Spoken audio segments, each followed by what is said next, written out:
This boy was a genius in military combat, but during the Union's operation, he was betrayed. That day, he went back in time to when he was still in school. Back then, he was just an average student who got beaten up, but now, he is a military genius ready to crush anyone who stands in his way, all for his revenge. The year is 2025. It's May 15th, in an abandoned house. A man tied to a chair asks what he's going to do. The soldier approaches, pistol grip in hand, then he smashes it down, hitting the man's ring finger. The man screams in pain, but the protagonist grits his teeth, calling him a miserable bastard. He's going to talk one way or another. If he talks now, I can make it quick. A soldier calls out to his captain, saying this kind of torture violates regulations. Jiangshan screams that regulations are bullshit. His brothers died for nothing. That bastard is hiding in this building, and today, I'm going to tear him apart. He grabs the man by the hair. Give me the rooftop password if you want to leave this world in one piece. The man keeps crying, but he quickly caves and reveals the code. Facing the gate, Jiang Shan quickly punches in a code and tells his partner to provide cover. Then he kicks the door in with all his might. A blonde man is lounging in an armchair. Captain Jiang, you finally arrived, he says, but it looks like you took your sweet time. Jiang Shan retorts, for you to be in such a hurry to see me, Chen, you must think you're going to live forever. I warned you I'd capture you with my own 2 hands and tear you to pieces to feed the dogs. Chen is shocked, but then asks if Captain Zhang really thinks he's been caught. Jiang Shan yells that it's a joke. His reinforcements are on their way, and Chen won't escape even if he grew wings. But Chen says the captain is mistaken. There are no reinforcements coming. Suddenly, a gun is pressed to his head. His partner apologizes. Sorry, Captain. Chen says, you're just a brute. You probably don't understand that the best strategy is to win without fighting. Maybe you can think about that in your next life. The protagonist turns to his partner screaming, you bastard. He tries to move the gun, telling him not to even think about shooting. But then the bullet hits his head and he collapses to the floor. Jiang reflects that this was all a trap from the start, designed to wipe out the entire Long 2 force. If he had known, he would have blown that bastard's head off with a single shot. His entire life was dedicated to fighting evil, but he never realized the true evil was right by his side. If only he could go back in time, he'd kill every last one of those vermin. But he knows something like that is impossible. Suddenly, his eyes snap open. A nerdy-looking guy is calling out to his classmate. The protagonist becomes aware of his own body. The nerd says, I'm not a pervert.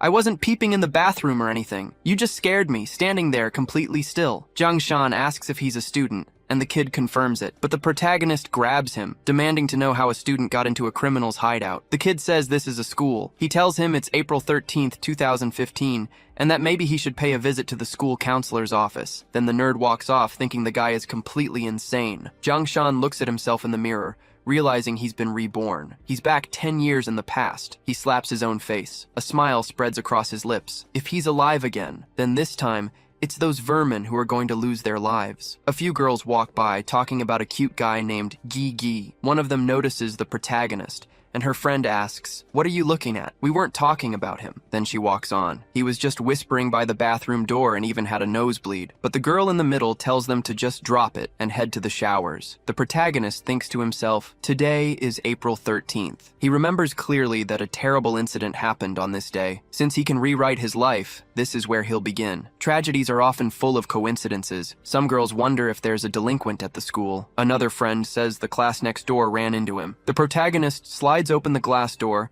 and asks if he can come in to get some water. The classroom building is out of water again, he explains. A girl remarks that it's a third-rate school, and he promises not to stare. He begins to fill up with water, thinking to himself that back then, it happened right at this water fountain. He wonders what time it is and glances at his watch. It's 1:15 p.m. But what fuels coincidence is cowardice. From another room, a girl screams that there's a pervert watching the girls shower. This is it. It's happening today, the protagonist thinks as the man runs toward him. This was the exact moment that sealed his fate. On April 12, 2015, a terrible incident occurred at the school. A pervert appeared in the locker room, and when he was discovered, he made a desperate escape. Jiang had a chance to stop the tragedy that followed, but in that moment he was overcome by fear. He could only cry on the floor, consumed by guilt. That pervert ran into the girl's bathroom and committed a heinous crime against a girl who was showering. After that, she transferred schools. No one ever heard from her again, and the incident was eventually forgotten by everyone, but it became his inner demon. In the end,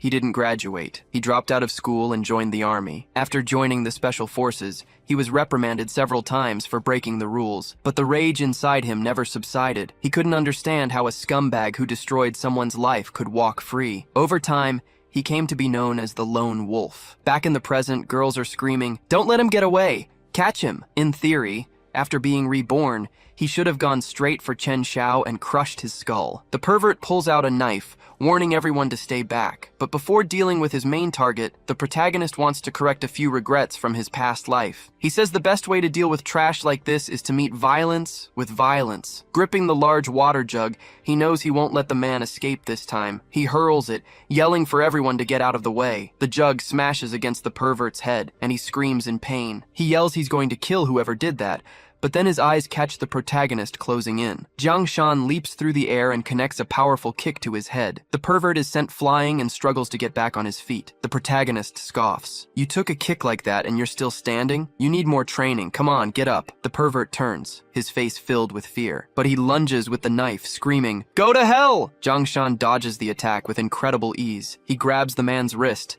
then raises his own leg as high as it can go. With a single kick, the protagonist shatters his arm. The pervert feels an excruciating pain and collapses to the floor, but he's still breathing, and that infuriates the protagonist. He lunges at the pervert, beating him relentlessly and calling him a bastard. The man's face becomes completely disfigured. "No matter how much time passes," the protagonist says, "seeing this face always makes me sick." But a girl calls out to her classmate, "If you keep hitting him, you're going to kill him." The protagonist thinks, so it's her. He notes her courage. The girl asks him to stop staring at her like that, saying it's making her feel awkward. Then, they just stand there, looking at each other. A police car arrives, and the pervert is taken into custody. An officer approaches the protagonist. "That joint dislocation technique was very professional," he remarks. Jiang Shan replies that he learned it on TV, that it was just a trick. The officer responds, "That's the kind of technique even regular soldiers don't learn." He then moves his hand forward, asking, "So what does TV teach you to do in a situation like this?" But the protagonist just stares him down with a serious expression. It's not very cool for a police officer to put a civilian in a chokehold. The officer wonders to himself what kind of kid this is, but the girl grabs the policeman's shirt. "I can testify that the thug pulled the knife first," she says. But even so, he shouldn't have beaten him nearly to death. The protagonist watches this, slightly surprised. Back in his neighborhood, he opens the door to his house. He calls out to his mom, letting her know he's home. "So you still know the way back," she says. "We're waiting for you to have dinner." "What kind of student are you coming home without your backpack? Your father just spoils you too much." She tells him to go wash his hands, but the protagonist calls out to his mother and hugs her. His mother asks what's wrong and if he was mistreated outside. After a few minutes, they finish setting the table for dinner. His mother wants to know why he seems so strange today, and if he's not feeling well, or if it's the pressure from his studies lately, but the protagonist tells her not to worry, that he's fine. From now on, he'll be obedient. His mother says it'll be enough if he just causes less trouble. She just wants him to finish his studies so his father can find him a steady job. The protagonist thinks to himself that when he was alive, he was so talkative. In his room at nightfall, the protagonist rests, saying he misses the days when he didn't have to worry about a bullet near his head. Ordinary people have to struggle just to maintain a simple happiness, but villains can destroy it so easily. Since he has a new life, he will change this world and leave no regrets behind. The next morning, at the school, the protagonist greets an older man who congratulates the boy for his bravery. The girls whisper that it's Jiang Shan from class 15, saying he's handsome and a good fighter. A teacher also congratulates the protagonist and says the principal is going to give him an award. Jiang Shan thinks that he didn't expect this. He never thought saving someone would draw so much attention. Entering the classroom, his classmates are talking about how he flew into action, his fists the size of sandbags. Another guy said that yesterday's move looked like Chang Wei hitting Lai Fu. The protagonist asks if he wants to learn, because he can teach him. But the nerd slams his pen on the desk, annoyed. He says it was just a fight, and yet he's acting like he won a prize. Slamming his hand on his desk, the protagonist asks what the class monitor, Yang, wants, because he's the only one who didn't turn in yesterday's English homework. The protagonist hands in the assignment and says that for him, even the class monitor comes to collect it personally. A bald guy calls the boy Master, and asks if he should really call him that. But the paper is torn, and the nerd says this assignment doesn't count. Now he's going to write the English homework again. The bald guy asks if Yang Tianli is crazy for tearing up the protagonist's homework. Yang orders him to rewrite it 10 times and turn it in before the end of class. Then the classmate asks why they're trying to start trouble, but the brute next to Yang tells him to shut up, because the monitor is talking, and an idiot like him has no right to interfere. Jiang Shan says he'll do the homework,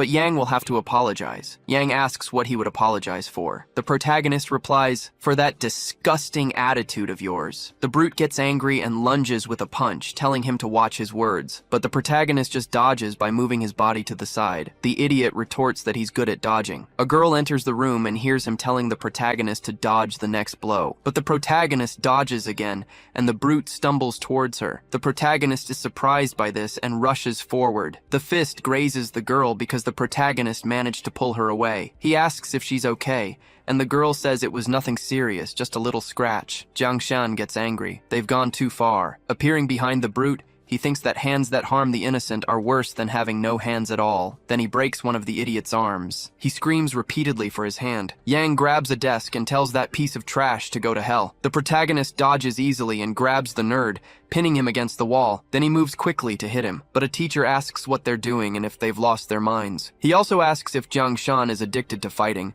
and thinks he owns the school. The girl calls out to the dean of discipline, saying it was Han Chong, but the dean tells her to be quiet and for Jiang Shan to come with him to the office. In his office, the dean questions why he got into a direct conflict with Yang Tianli. Jiang Shan asks if he was just supposed to take the insult, but the dean says his father is a big shot. Even the principal avoids messing with him, and Jiang Shan will be the one to lose. When you're young, everyone is hot-blooded, but sometimes you just have to swallow your pride. For now, just go write an apology letter and behave from now on. Outside, the protagonist thinks about how he's expected to just take it, and how the tree may want peace, but the wind never stops. The bald guy says he's back, and everyone celebrates his victory. The girl offers the protagonist some water and thanks him. Han Chong gets angry seeing this. He mutters that this kid is showing off again. He asks if they're just going to swallow this humiliation, and if he should call his friends to jump him after school, doubting he could handle a 10-on-1 fight. But Yang replies that it's not necessary. He was too impulsive before, but on second thought, valuing violence is a mark of inferiority. This world runs on rules,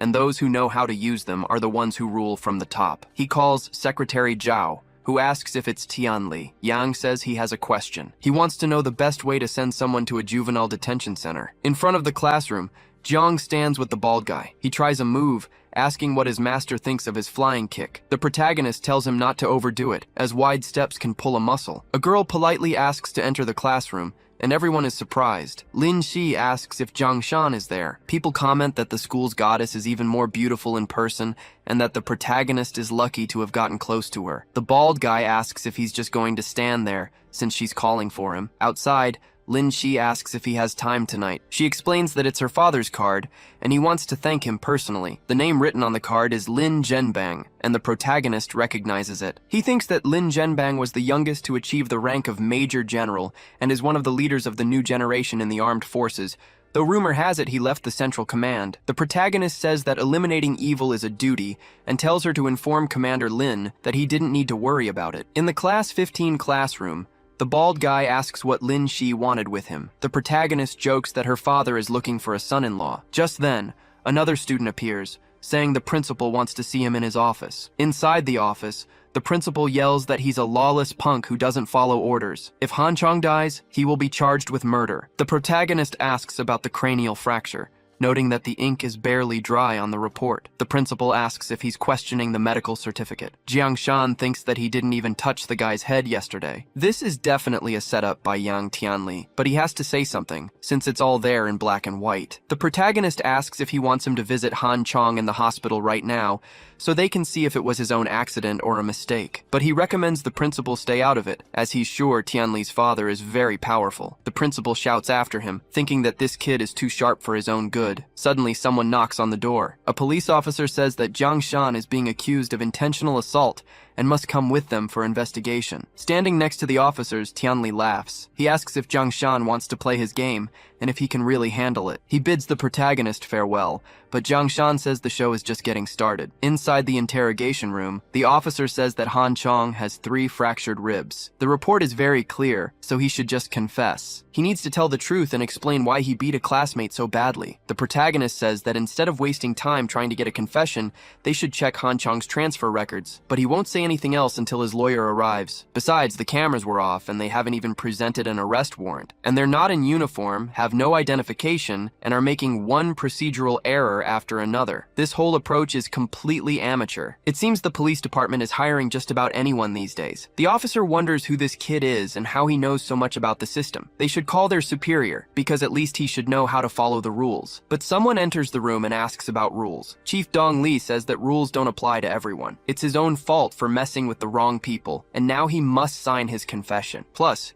if he cooperates, he can get his sentence reduced by 3 years. The protagonist laughs. They're really sucking up to Tianli's father. So, he must have guessed he's just the deputy chief and is desperate to climb the ladder. But those who step on others to get ahead are bound for a hard fall. And with a body like that, the fall will be brutal. Dong Li shouts for him to shut his mouth. He grabs the insolent brat's shirt, thinking he can frame him. But the rookie announces there's a call from the military district command. Dong Li is surprised and tells him he can answer it. However, the protagonist says the chief can take it, he'll wait. Dong Li wonders why the command is calling right now. Could it have something to do with this kid? The protagonist asks what's wrong, if he's not going to answer. The leader on the phone orders them to release him immediately. Dong Li tries to say it was just protocol, but another guy kicks the door in saying this is a pain. Changshan hates talking to these government types who just beat around the bush. Dong Li asks what they're doing barging in like that, saying it also violates protocol. But Changshan says he's annoying and that protocol is all that ever comes out of his mouth. Then he points a gun, saying this is his protocol. In the interrogation room, Dong says he's all in one piece and that nothing happened. Changshan asks why they arrested him, daring to mess with one of Colonel Lin's people. Dong Li replies that it was all a misunderstanding. The protagonist thinks that even though he was a little late, he still arrived in time. Earlier, he had handed a piece of paper to the bald man. He told him to call this number if he didn't return soon. He thinks that if he hadn't been cautious,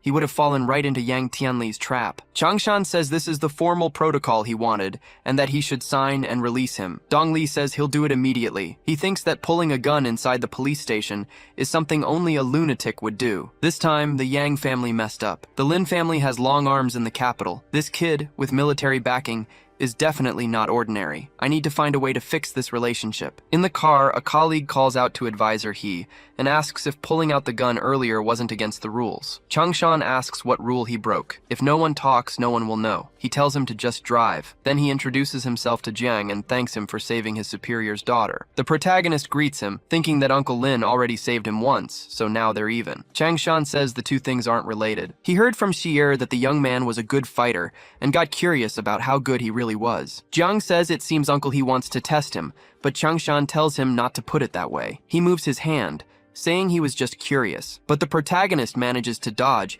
and Changshan says he's quick. Jiang attacks again, and the advisor says he can dodge too. A knee strike in such a tight space was quite interesting, but the driver complains, "Damn it." There's a patrol at the checkpoint ahead. Both of them are surprised. Changshan congratulates them on their good work. Good thing they didn't see them in the car, he says, because he doesn't want to write a report. The protagonist asks why he's nervous too. In a room at the army headquarters, Changshan informs him that the chief is waiting upstairs and he can go up. He trembles as the protagonist walks by, because this kid is a monster. He's that strong in hand-to-hand combat. Jiang Shan enters the room and calls out to Uncle Lin. The colonel says, "So you're young, Jiang. We finally meet." He then serves him tea, and the protagonist thanks him. Lin says he only has one daughter, and if it weren't for him, she would have lost her life. The protagonist replies that he's exaggerating, and helping someone in danger is every citizen's duty. Lin says he charged an armed man without hesitation, and that he likes his fighting spirit. Then he suggests he take a look at some paperwork. Because Vice Governor Yang has been a bit restless lately, if a tree wants to grow strong and full of leaves,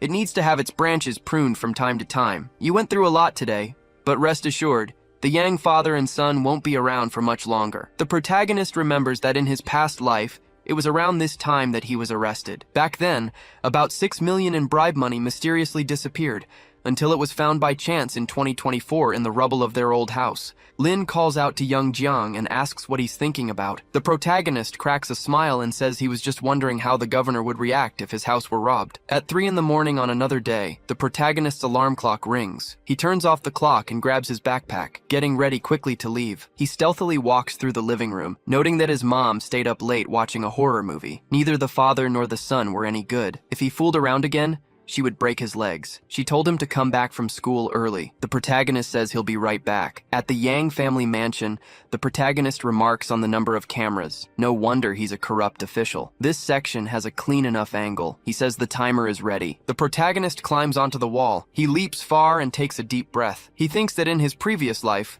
The news only said it was hidden in some abandoned ornament in the yard. That much money hidden in an ornament? He wonders if the fountain counts. Jingshan remembers that place, thinking a fountain running in the middle of the night is a bit suspicious, until he notices something different there. Elsewhere, a patrolman comments that he's still sleepy and has to patrol at dawn. He wonders who would have the guts to rob the deputy chief's house, until he hears a noise and turns around asking, "Who's there?" A cat was walking by. The officer says it was just a cat. The feline quickly turns around, and Jingshan emerges from the water. He thinks that hiding it in a place like this, it's no wonder it was never seized. He was very lucky to find it on the first try, but 6 million is more than he imagined, and the backpack he prepared probably won't fit at all. Until the protagonist notices a plant cart. That bag of money, he wonders what to do with it. Maybe cryptocurrencies or investing online, but just thinking about it makes him happy, until a car speeds by. Yang gets out of the car, taunting for Jingshan to go to jail. He says he's just like this pile of trash and should stay in the garbage can, kicking the bag. But he's surprised. It's not trash,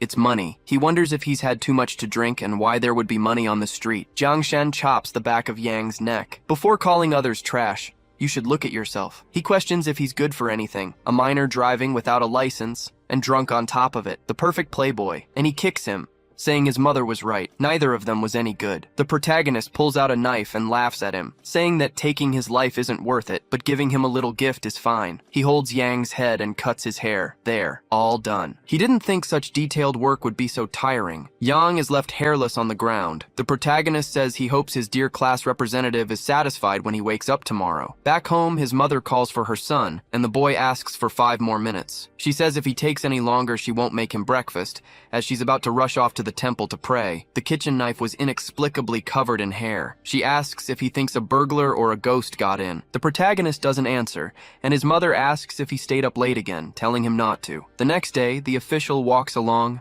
humming. The real meaning of work is getting to leave it. If he didn't have to, it would be even better. Until he notices a drunk on the ground and kicks him, asking if he knows who owns this street. If he wants to die, he should do it far from here. Yang asks who the bastard is that dares to speak to the young master like that. The official quickly recognizes him and asks how. Yang complains about the commotion so early, saying it's giving him a headache, until he feels a strange sensation in his hand and wonders why it feels so prickly. He looks at the ground and notices his hair. He asks who did this, vowing he'll have his father destroy them. No matter who it is, if he can put one of them in jail, their whole family will go down with them. He runs to his father, saying he was being assaulted and telling him to shoot these people. But then he sees the scene and gets angry. He wants to know what's happening and why his father is being arrested. He tells his father not to go with them, demanding to know by what right they're taking him and that they should release him now. An officer asks if he's Yang Tianli. He explains he's from the anti-corruption department and that his father is suspected of serious violations. They need his cooperation for the investigation, which surprises Yang.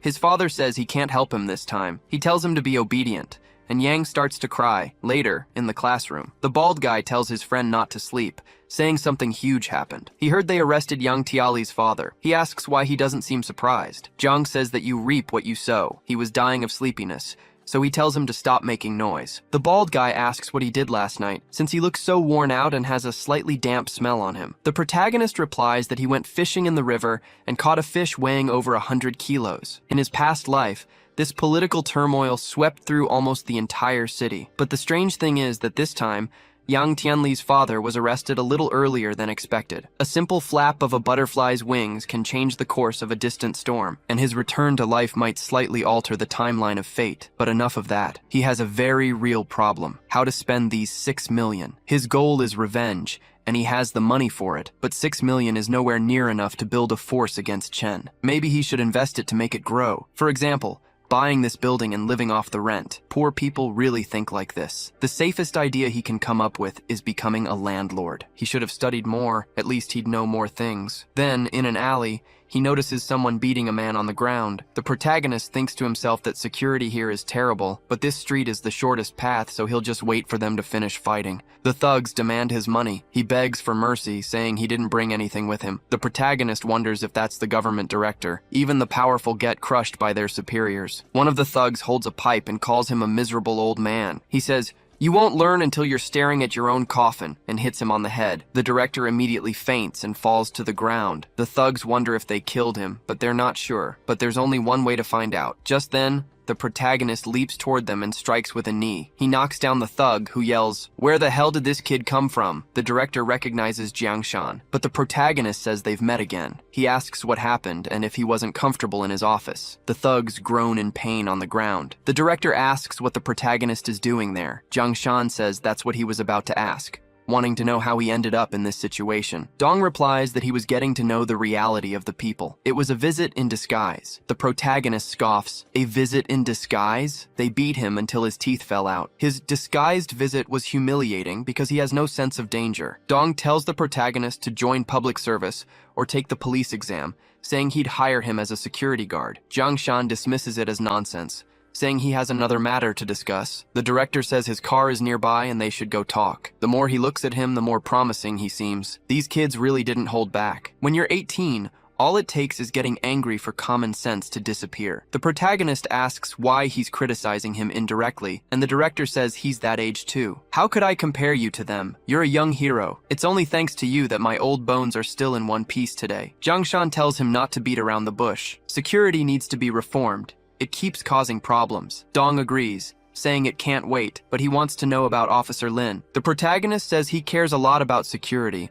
and that the director should stop making these visits if he wants to advance his career. The director questions what he's saying. Jiangshan replies that there's a way to make money. He needs a reliable partner. That east side of the old downtown area is going to be demolished soon. Dong asks if he means they should get ahead of it. Jiangshan tells him to watch the road, or he'll lose his life before they even start. But the director points out that he's proposing something that requires a lot of money and connections. The protagonist says he has the money and can arrange the connections. What he needs is someone to solve problems and make everything look legal. He asks if director Dong is interested in securing his retirement. Dong is shocked to hear this. Dong says that if he's going to trust him, he'll go all in. From now on, Jiangshan is his nephew. Jiangshan agrees, saying it'll be a successful partnership. He asks about the demolition, and the director is surprised, saying his new nephew is a clever one. The next day in the classroom, a student says it's time for first period. The students are in their room studying. Suddenly, Yang enters the room and calls for the protagonist. He then kneels, saying he's begging. He admits he was an idiot before, but he wants him to save his father. He says only he can talk to the Lin family and get his father out of jail. He'll do anything. The cloth on his head falls off, and everyone in the class sees that he's bald now. They start laughing at leader Yang,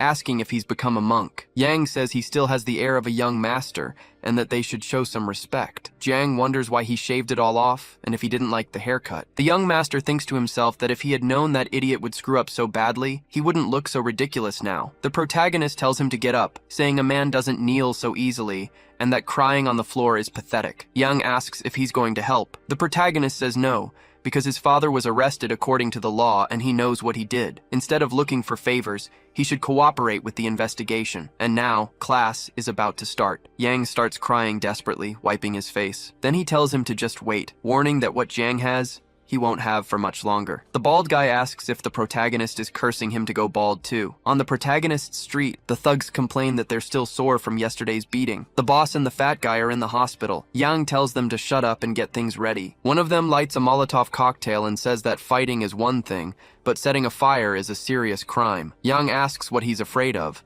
saying it will look like an accidental fire, so he's going to burn everything down, and they'll all go to hell together. He will face oblivion. But the protagonist, from a tree, asks if leader Yang is wandering around at dawn because he came to recite poetry under his window. Yang asks who's there. He's shocked to see Jiangshan. Yang then asks what he's doing here. Shouldn't he be asleep by now? Yang orders his two goons to attack him. One of the guys says he's the one who beat them up yesterday. Jiangshan asks them how Yang usually treats them, saying now is the time to pay him back. They start arguing about who should go first. The protagonist asks what difference it makes. They were all going to hell anyway. He then lunges at them. He strikes one of the goths on the head with his hand. Blood splatters, and the goth falls to the ground. The bottle drops to the ground. Yang yells that he's useless and orders his other friend forward. The guy asks if he's supposed to fight this monster. He runs away, saying he left the gas on at home. Yang yells that he's a miserable traitor, but the protagonist asks where he's looking, staring at him with killing intent. But Yang says he won't even get close and that he's going to burn him. The protagonist rushes towards him. He grabs Yang's hand. The young man thinks that he's fast, strong, and that there's no way to win alone. Yang says he was just kidding, that they're just classmates. The protagonist replies that if they're classmates, he should do him a favor and stay quiet from now on. Yang asks what he means by that. The protagonist hits him on the chin, telling him to shut up because he doesn't want to wake up his mother. Yang says he's going to call the police, but Jiang says that crying is also a public disturbance. A police car approaches. An officer says they received a report of illegal activity nearby, and that he's arresting this treacherous guy. Yang asks if they're going to arrest him. He asks if the man is blind, since he's been the one attacking him all along. And Dong Li is a traitor too, doing this after everything his father did for him. But the director says his father hasn't had time to teach him how to be a good officer. He tells him the most important thing is knowing how to read the room. Those who misjudge the situation are playing with fire, and they'll get burned. He orders them to take the man away. Then he thanks him for his hard work, especially in the middle of the night. He tells him to find a relaxing project. The protagonist tells him to get some sleep, as they have important business to attend to tomorrow. The next day, in another building, Dong Li complains about the horrible road. He says such a rundown place can't be worth much, and questions if they can really get rich from it. The protagonist says he'll give him some inside information. This area is about to be included in the Satellite City's expansion plan. A new high-tech hub is going to make the land values skyrocket. Dong exclaims that he definitely chose the right person to follow. Zhang thinks to himself that they're just using each other. He plans to grab a hefty slice of the pie. Then he says there are still many places to visit. He walks into a shop and tells the owner to sign on the line. The 15,000 will be his. Dong remarks that it's a nice bar and asks why he's selling it. The old man explains that his son racked up gambling debts. Debt collectors have been showing up, and if he doesn't pay up soon, they'll take the building. Dong shouts, "What an ungrateful son." The protagonist realizes something is off. The debt collection is happening sooner than it should. It's too much of a coincidence. He asks who his son borrowed the money from. The old man replies, "Who else? It was Chen Jinhu." Another strange thing is that when he came to collect, he seemed more interested in the bar than the debt itself. The protagonist says he understands and tells Director Hong to get the contract. Now is not the time to relax. There's someone else in the game, just like them, waiting for the right moment. A man smokes a cigar while a woman tries to get his attention. She says that filthy street below can't compare to this magnificent view. The man replies, "You don't understand anything. A king must survey his territory." The woman then asks if that makes her his queen. Chen Jinhu laughs at her for saying that. He is the king of shadows, ruler of Jiangcheng for 20 years. His businesses are spread all over, earning him the nickname Half City from some. Others say that after midnight, he is the city's true ruler. In the car, Dong warns that Jinhu is a rabid dog. If he gets wind of this opportunity, on top of that, he has connections to the Chen family from the capital. The protagonist's face darkens at the mention of them. He thinks to himself that he's finally found a lead on that bastard. Dong asks if he knows the Chen family too. The protagonist replies that he knows a little about them. "But you're right about one thing," he adds. "Chen Jinhu is nothing but a rabid dog raised by the Chen family. If that dog dares to reach out its paw, I'll cut it off." He tells old Dong to keep buying up the buildings, promising the money will be secured. He thinks to himself that the debt the Chen family owes him from his past life will be collected with interest. Chen Jianhu gets angry. "What did you just say? The bar in the old town? It's been sold." His subordinate confirms. "Yes, our informant said the old man sold it." Jianhu slaps him across the face, yelling that this is unacceptable. "We set everything up perfectly. We even drugged him and we still got outsmarted." He orders them to investigate. Outside, other subordinates tell the manager that Boss Tiger is furious, but the manager tells them to calm down, assuring them that they're already investigating. He shows them a photo. It looks like the other party is just a student. The one with him is Dong Li. Jianhu notes that Dong Li always kissed up to the Yang family. Even after their downfall, he managed to stay untouched. But this student, who is he? He doesn't look like he's from the underworld. Dong is still a police chief, so we can't confront him directly. Investigate that student. I want everything you can find on him in 3 days. And you, he tells his secretary, keep an eye on that bar and find out what their next move is. If you screw this up, I'll have you castrated. Elsewhere, the protagonist enters a bar. The bald guy calls out to him, warning that this is Jinhu's territory. They say he's terrifying. Zhang Shan tells him to just stick to the plan. Just stay put and don't move. You can play on your phone to pass the time. If things go south, I'll handle it. You won't get hurt. The bald guy remarks that he's still young to be in a place full of bright lights and booze. Zhang Shan replies, well then, I guess you don't want that PlayStation 5 anymore. You can just go home. The kid quickly changes his tune. The protagonist sighs and tells him to stay hidden and wait for his signal. I came to pay a visit to the Emperor of the Underworld. I hope he won't disappoint me. He thinks to himself, good thing I was part of a raid on this casino in my past life. I know the secret passage is this way. He knocks, and a secretary opens the door. We're closed for today. You can leave. Jiang remembers from the files that "We're closed" is the code. "Whether you're open or not depends on my luck." That's the correct response. The secretary continues to stare at him. He welcomes him inside, asking if he's new here or if it's his first time. The protagonist tosses a wad of cash into the air. "I recognize this little toy. Now show me the best you've got." The secretary claps his hands and several women dressed in bunny outfits appear. Elsewhere, a man desperately begs to win his money back, crying that his family will be out on the street. A woman comments that people like him seem cursed. "But it's clear luck is on your side tonight," she says to the protagonist. Jiangshan replies that gambling isn't a game of luck. The woman asks, "Then what is it?" The protagonist says, "You should know better than anyone." He asks to exchange 10,000 for chips. The chips are handed over with a wish of good luck. Many people think gambling is all about luck, but it's actually a psychological battle. It also involves a few little tricks. The dealer announces he's dealing the cards. Jiangshan gets an ace, a king, and a queen. A good hand, he thinks. The large man next to him catches his eye. The protagonist analyzes him. His twitching ears are a sign that he has a good hand. The long-haired man is harder to read,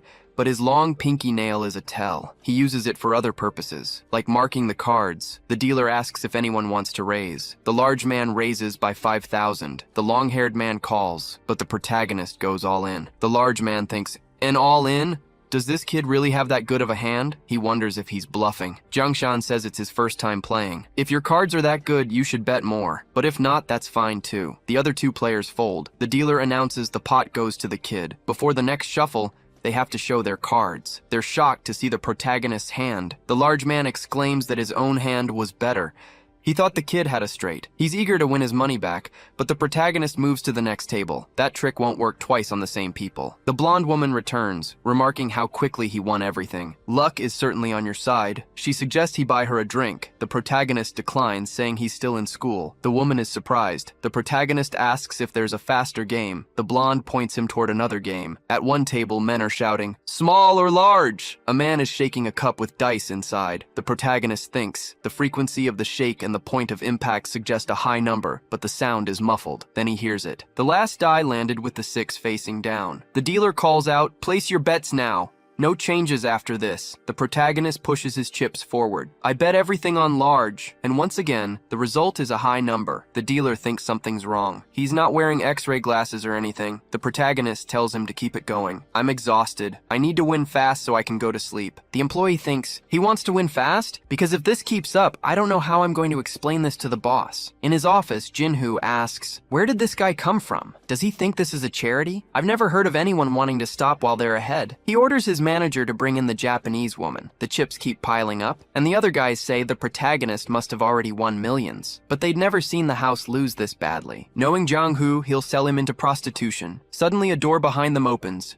and a woman walks out. She heads toward the table. She tells the dealer he can leave. Then she turns her eyes to the protagonist. Jiangshan thinks the woman looks familiar. Then the manager announces that Miss Chizuru Yoshima will personally deal with the protagonist. Jang thinks he saw her in the Golden Triangle. The girl picks up the dice cup and tells the protagonist to place his bet. Shibuya, 2019. Chizuru says it's too noisy, but Jang replies it's not that bad. The woman says that loud, dangerous, chaotic, and vibrant was the night side of Shibuya, but this kind of worldly atmosphere is rare to find. Jiangshan agrees because it was true, but Chizuru tells him not to close his eyes. She climbs onto the table saying Mr. Jiang's eyes are like a wolf's, and she likes that sharp coldness. The protagonist replies that she's like a dangerous cat herself. Chizuru says cats don't care about secrets. They just want to make you happy for the night. That night, she was drunk and talked non-stop. She said that to truly listen to the dice, you had to feel their breath, to perceive the subtlest language of an opponent's muscles, as if he could feel her heartbeat. He recalls this in the present as Chizuru shakes the cup. The protagonist closes his eyes but opens them immediately. Her hands were relaxed, but her muscles were tense. He also noticed the fold in the fabric. Chizuru tells the protagonist to call his bet. He smiles and goes all in, calling a 666. Everyone is shocked. He bet everything on a triple,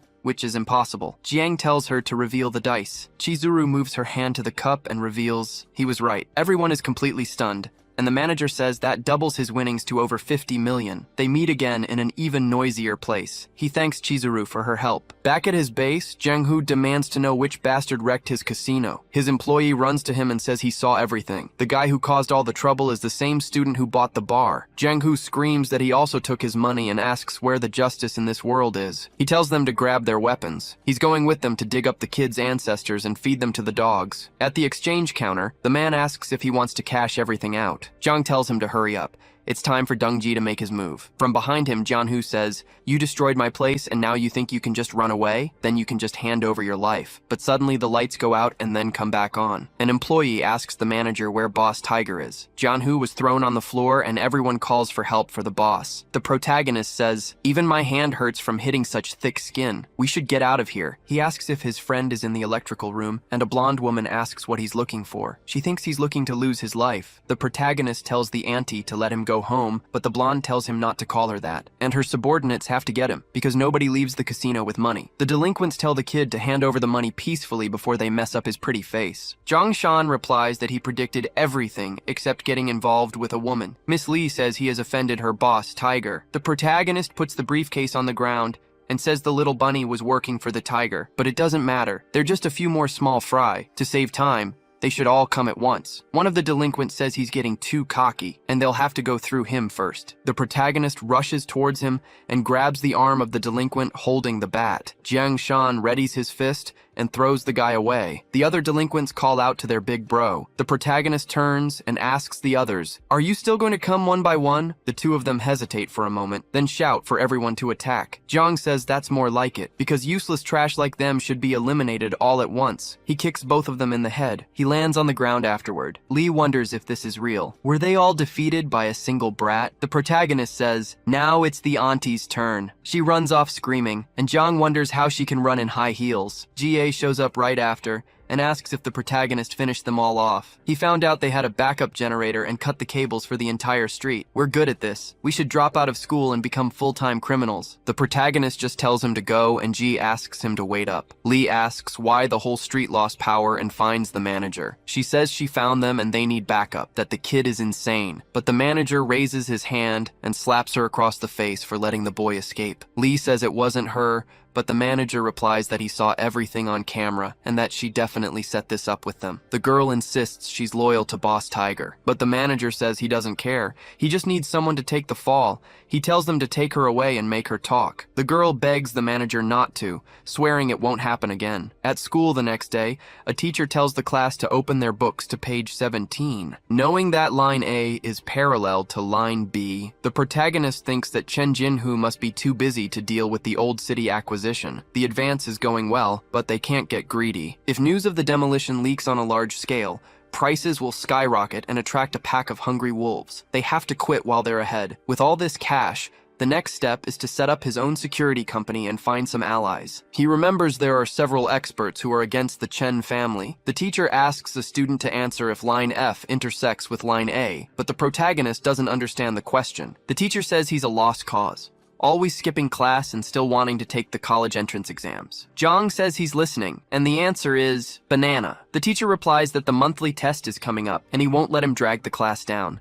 He'll be staying for remedial lessons after school. Zhang asks why he has to, since G sleeps through every class and even talks in his sleep. But the bald guy is saying that the intersection of A and F is Q, so it doesn't intercept. Because if you place 4th in the year, you can sleep all you want. The protagonist questions this, walking outside and heading to another classroom. A girl says he's late, and the protagonist agrees. But even in remedial class, they're on his case for being late. Lin Shi says that good habits are the beginning of everything. He recognizes the girl by her voice. Lin Shi asks, "Could it not be me?" The protagonist asks if she's also here for remedial class, but the girl replies that she's the teacher for this class. But Zhang questions how she can be. Lin Shi says she's first in their year, and the boy thinks they're a bunch of monsters. The girl also says she got the courage after she heard he was coming, so she made sure to ask the teacher to let her be the instructor. Therefore, he must try his best. The girl pulls on his tie, saying she only came because of him, so he should behave and listen to his teacher. Jiang thinks she's too close and wonders what she's trying to do. The protagonist's face turns red, and she wonders if he's always stuck with that stone-faced expression. Jiang asks if this isn't supposed to be a remedial class,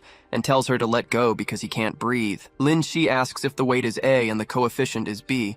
What is the tensile force? The protagonist replies that this was supposed to be math, and a bad student like him shouldn't start with physics. The girl goes to the board, saying they'll start with functions. She starts writing on the board and then looks back. She blushes upon seeing the protagonist. Then she asks him to try and solve for the domain of this function. The protagonist asks what a domain is, and the girl asks if he's ever actually studied. Zhang Shan thinks to himself that was in his past life. Lin Shi approaches him, saying he's hopeless, so she'll explain it very slowly. The protagonist replies that she just doesn't need to be so close. Lin Shi says she won't pull his tie, but his bangs are in the way, and she has a hairpin. Jiang replies that it's not necessary, and they should just start the class. To think he's been through all sorts of trouble, but he still gets nervous because of a girl. The day goes by, and just when he thinks it's finally over, the girl tells him not to forget to review what he learned, or else she'll have to give him special reinforcement. The protagonist tells her to get away from him. Outside, the girl asks if he's feeling hot, but she gets his attention. She asks if he hates her, and the protagonist says no. The girl asks if he can be a little kinder, because she has feelings for him. The protagonist questions this,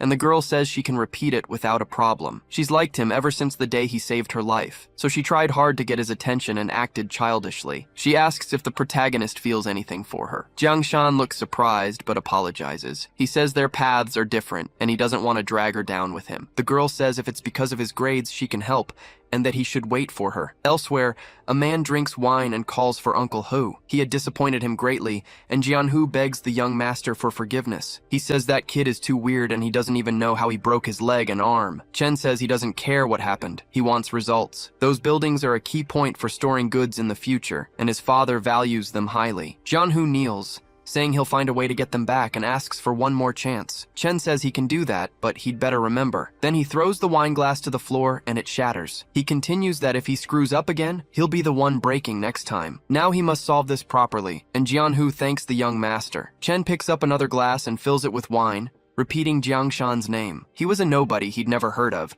but he still has the guts to challenge the Chen family. This is going to be fun. He wants to know where this kid came from, because he's going to show him what the Chen family can do. Outside, the employees carefully carry Jianhu away. He tells his servant to be careful because his foot is injured and his sneakers were expensive, wanting to be treated like he's their father. Under his sneaker was a listening device, and he could be heard asking why he raised such useless fools. If they weren't so incompetent, he wouldn't be in this situation. They should hurry up and do what the young master ordered. They didn't even do their research before joining the gang. The Chen family only had one young master, and it was Chen Yu. Jiang Shan says he was a bastard and he's finally found him. Blood debts are paid with blood, and he's going to take his life right now. But he thinks he can't do that. If he acts on impulse, he'll compromise himself, and just taking his life would be too little. He has to stay calm. The protagonist opens his eyes. Revenge requires absolute strength and patience. Now he has the initial capital, and the first step is to build a force of his own, one that is absolutely loyal. That way, he can finish them all at once. The next day, he's firing at a shooting range. Changshan says this kid is good,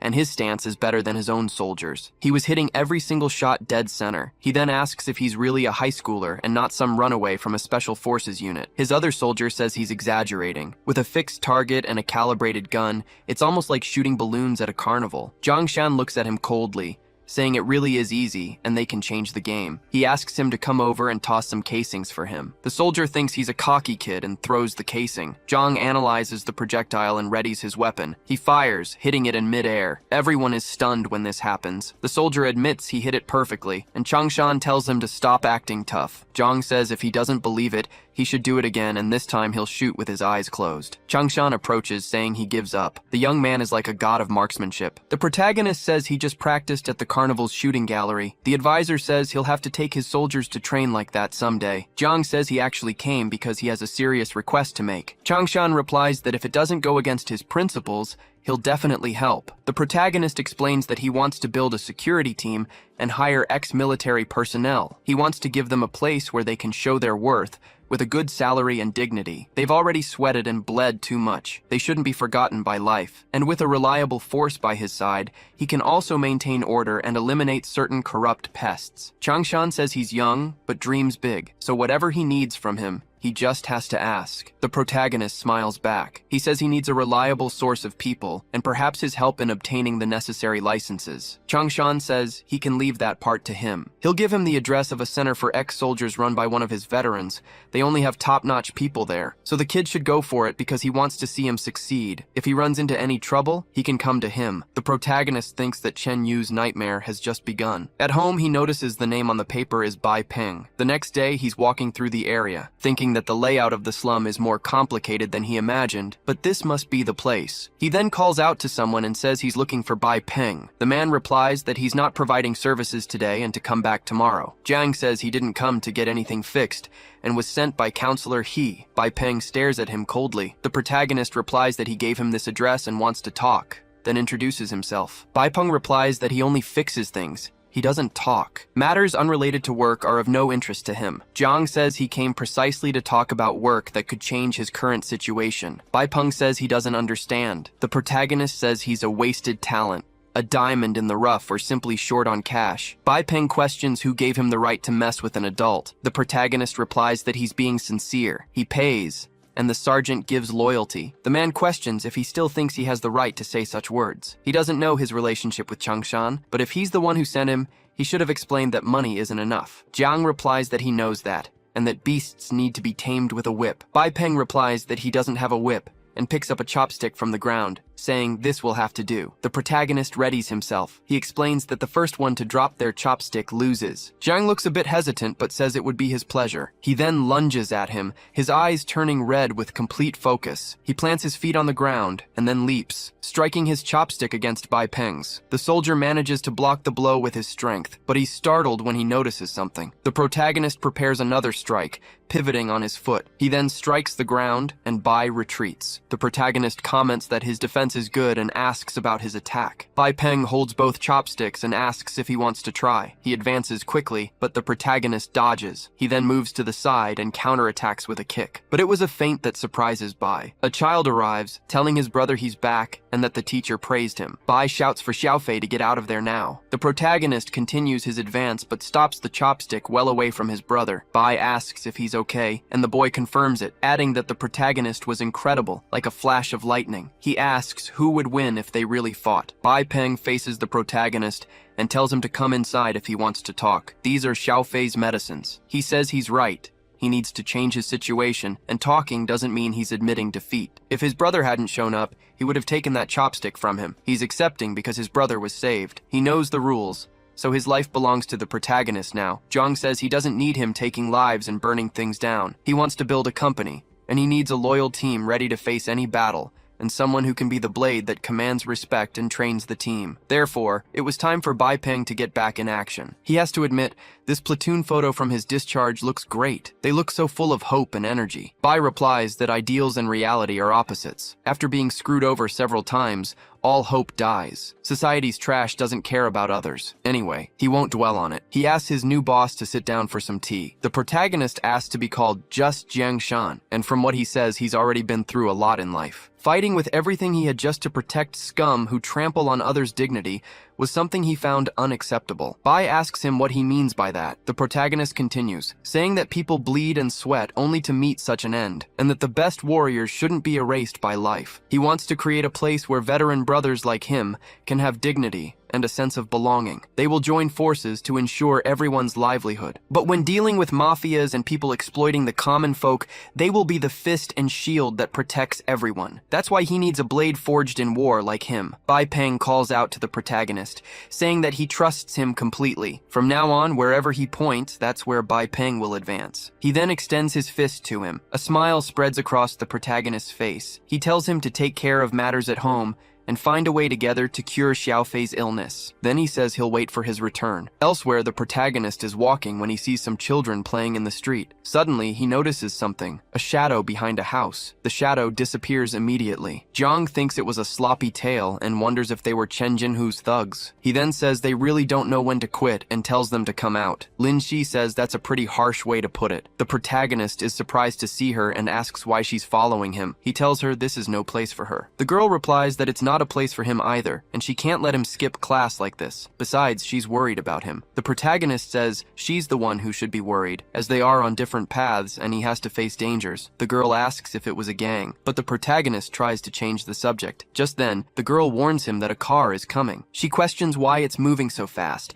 and the protagonist tells her to hide to the side, but the girl runs towards him, pushing the protagonist out of the car's path. She falls from the impact. Jiang asks if she's okay. The girl says she is, and that she's not afraid of danger. Several guys get out of the car, saying the kid was cold-blooded enough to make time for flirting after offending Boss Tiger. The protagonist tells her to stay hidden and keep her head down. The girl blushes, repeating the word flirting. Those guys charge at Jiang, but the protagonist lands punches on them, and they return the attacks. The girl tries to shout, "Behind you!" A man with 2 knives attempts a strike. Suddenly, a bullet approaches with incredible speed and hits the blade. The delinquent asks what the hell just happened, but that thing on his knife was a bullet, and they want to know where it came from. But some men on a rooftop tell him not to draw a knife in front of Miss Chen again. He says he'll give them 2 options: disappear or lose their lives. Later, in a hospital room, the protagonist remembers her injuries, thinking that if Chen Yu lays a hand on her, he'll make him pay 100 times over. A nurse asks if any of the patient's family is present, and the protagonist asks how she is. The nurse says it's just superficial wounds and a scare. She'll be under observation for the night,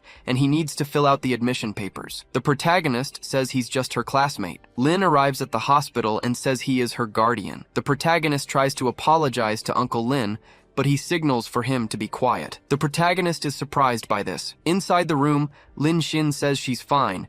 It was just a minor injury. Besides, she fell on her own, and it has nothing to do with Zhang Shan. She says he protected her really well. Her father says she's already this old and still worries him. Lin Xin mentions that the armed men who scared off the thugs seem to know her and asks if they're from his battalion. Zhenbang replies that they're from his family. There are things more complicated than she can imagine, and she doesn't need to worry. The protagonist thinks that the Lin family must have a lot of influence in Beijing. Zhenbang then tells her to rest, saying he'll be back to see her tomorrow. Outside, the protagonist apologizes, saying he failed to take care of Lin Xin and promises it won't happen again. Lin says that sort of thing means nothing to him. Jiang Shan shouts that in the end he got her involved and she got hurt, and he's truly sorry. But Zhenbang says he should be breaking the legs of the bastards who hurt his daughter. The protagonist's eyes light up when he hears this. He says he won't let any of them get away. Lin tells him to keep his word because he'll trust him as many times as it takes, but he has a daughter who can't be put in danger. He tells him he should go home too and not worry his parents. Later, he overhears on a wiretap that Jinhu told Chen Yu about the attack, but that Miss Lin got hurt, so they should wait and see how Lin Zhenbang reacts. Zhang Shan is just a lucky bug and won't last long, but the protagonist thinks that the Chen family's pup thinks too highly of himself. Chen Yu says that once the network is set up, all of Jiang Cheng's businesses will bear his surname, as they are key to the circulation of goods. The protagonist thinks that he knew there was something more to the demolition, but he's found Chen Yu's weak spot. The young master says they should keep an eye on Jiang Shan, and moreover, they shouldn't draw attention. The protagonist thinks he's running out of time and needs to gather his forces before Chen Yu's goods arrive. The next day, in a warehouse, Bai says he followed the list Captain he sent, and this is the first group. The protagonist introduces himself and says, "There are no bosses here, only comrades in arms." This was long done security. A man eyes the protagonist, surprised. He wants to know how old he is, saying he shouldn't be a security guard at a school. He asks if they're supposed to stand guard or patrol. Zhang Shan calls everyone over and tells them to look over there, explaining that before they work, they have to train. A man questions if he's doubting their abilities, but the protagonist replies that it's nothing like that. He just wants them to get back what they've lost. They will train on how to protect targets in hostile environments and react to organized violent attacks, as well as ensuring the complete safety of their clients, and their own safety too. Therefore, he'll demonstrate the training process and Peng should time him. He tells Peng to start the timer and get ready. He starts running forward as the count hits 2 seconds. At 4 seconds, he prepares to jump. By the time the count reaches 7, he's already climbing to the top. At 20 seconds, he's finished everything. Peng continues counting to 23, and the other soldiers say that this kid is not normal. At 57 seconds, the protagonist starts shooting at the targets. He stops at 58 seconds. That soldier says that even though the course is smaller, it has many obstacles, and he's just a high school kid. The protagonist confirms this, but says they will have to be faster than him. Otherwise, he doesn't know if he can trust them. If they can't protect the client and still get hurt, it's unprofessional. That soldier gets furious, saying he'll show him the true king of the battlefield. Long done security begins to push itself. The fangs are already showing. Chen Yu, his business, and his network would be completely crushed. In front of a local's house, the protagonist knocks on her door. The woman answers and asks who they're looking for. Bai Peng says he's from a new security company, recruiting in the area. He asks how the local security is. Jiang Shan asks if anyone has been collecting protection fees. stealing electric bikes, or if anything has been stolen, or if anyone has disappeared. The woman stammers as she repeats the word. She slams the door, saying no, everything is fine. The two look at each other. Jiangshan thinks that the following visits were also fruitless. The next visits led nowhere. People either dodged the question or changed the subject, and every time the word disappeared was mentioned, the previously light atmosphere suddenly became heavy. Bai Peng calls out to him, saying these people seem terrified of something. He asks what Jiangshan is investigating, but Jiangshan just replies that the snack is good. But to be blunt, he's investigating the Chen family. Bai is stunned by this, saying they're the bosses of Jiangcheng. The protagonist says he called Director Dong from the police station, and what matters is this. In the last few months around the old downtown area, there have been 7 or 8 registered disappearance cases alone, not counting the unreported ones. He suspects these disappearances are linked to some dirty business of the Chen family. Bai Peng says his boss is stirring up a hornet's nest, until a local shouts that it's the two of them. They're the ones who've been snooping around all day asking about missing people. Bai Peng recognizes him from before. Jiangshan warns that this part of town is their territory. The men ask if they think they can act tough on their turf, telling them they need to know who's in charge here. Bai Peng tells him to watch his mouth and asks what they're trying to do. Jiangshan then touches his shoulder, saying they're just talking to the neighbors, but he's squirming like a worm, thinking he owns the street. The man calls him a clueless brat, saying that talking trash always comes with a price. They then charge at them, ready to show them the strength of the 4 dragons of Old Street. The chubby one should charge forward and run them over, using the human bowling ball form. Bai Peng grabs his head, saying he's confused that this technique has a name now, the human bowling ball. He slams his head on the ground. His friends call out to the chubby guy and tell the other two to go after him together, since Scar will take care of Jiangshan. The guy says he looks like the weaker one. Jiangshan replies that since he's so weak, he should come and get it over with, because if he can't, it'll be embarrassing later. Scar says he's going to get wrecked today, but the protagonist readies a punch, landing a blow right on his face, and sends the man flying. His men call out to Scar. Jiangshan says they don't want to cause trouble, so they better not push it and should just take the 2 guys on the ground and leave. The bald guy quickly agrees. Bai Peng asks why he let them go, since they seemed really bothered by the questions. Jiangshan asks if he's ever been fishing. You can't reel in the line too quickly. You have to let the fish swim a bit. Then he tells him to follow Scar. A few hours later, Scar is walking home. Completely bruised, he looks back. He then deviates from his original path. Bai Peng asks if he's not going home, and wonders where he's going now. Jiangshan replies that all this secrecy means something is up. Scar continues walking forward, approaching a car while Bai Peng asks what he's talking about. Another man gets out of the car. He goes to the back of it. Jiangshan says it looks like there's something inside the van, and it's a sack that starts to move. Jiangshan says he knew it was a kidnapping and wonders how these scumbags have the nerve, and it looks like they're about to take their victim away. He asks if they should watch or follow, suggesting it's better to call the police since this is their job. Jiangshan stands up, announcing he's the police and they should freeze, leaving Bai shocked. Scar yells that he's a cop, and the other man asks how he followed them here, but the man tells him to wait, recognizing him. It's those 2 guys from earlier, the ones you said let you go. They can't let the police arrive. He pulls out a knife, but Scar says they're not cops, just security. The man says that even if they're security, they're going all out. It doesn't matter who they are, they're going to finish them. Scar explains the problem. They fought the 4 dragons of Old Street today. Jiangshan approaches the man with the knife, who closes his eyes and tries to attack, but the protagonist easily catches the weapon. The man is terrified, exclaiming about his strength. It was too much. Jiangshan then throws a punch at him. The man slams his back against the wall. Scar says he warned them and has done his part, but Bai Peng calls out to him, telling him not to even think about running, because that's not right. The underworld code says you share the glory and the risks. Scar says he shared the risks with him earlier today, but the two pretend they forgot. After beating up the 2 of them, they go to untie the sacks. Bai Peng unties the rope, saying he'll get him out of there right now. But the protagonist then recognizes him. He asks what Yang Tianli was doing there. It's been a while, he says, asking why he's in such a deplorable state. In the interrogation room, Director Dong says it was a pitiful situation. After Yang Tianli's father was arrested, his house was sealed off, and he ended up getting expelled from school. Someone used to luxury was now living on the streets. He was almost kidnapped tonight. Truly, when it rains, it pours. Jiangshan asks about Scar and the others, and Dong replies that he's finished the interrogation. They're just goons, following orders for money. Zhongshan asks why all the mystery. Dong explains they were taking the merchandise to the Yangfeng warehouse complex on the outskirts of the city. They don't know anything beyond that. Zhongshan says he remembers that place belongs to the Chen family. Dong confirms this, saying the paperwork is in order, and it looks like a legitimate business on the surface. Without concrete proof, they can't do much. He suggests they talk in his office. Later, in the director's office, he asks the protagonist to take a look at something, saying he'll understand soon. It was an old town and a warehouse complex. Zhang Shan realizes he understands everything. They're using the chaos of the demolition and the old infrastructure as cover to build a clandestine transport route. If they know something is wrong at the warehouses, he asks why they don't just get a search warrant. Dong says the kid has to understand. Lately, they've been getting orders from above to be cautious with any case involving the Chens. His life isn't easy. Zhang Shan thinks there might be a big shot protecting the Chen family. Or maybe this old fox is just pretending,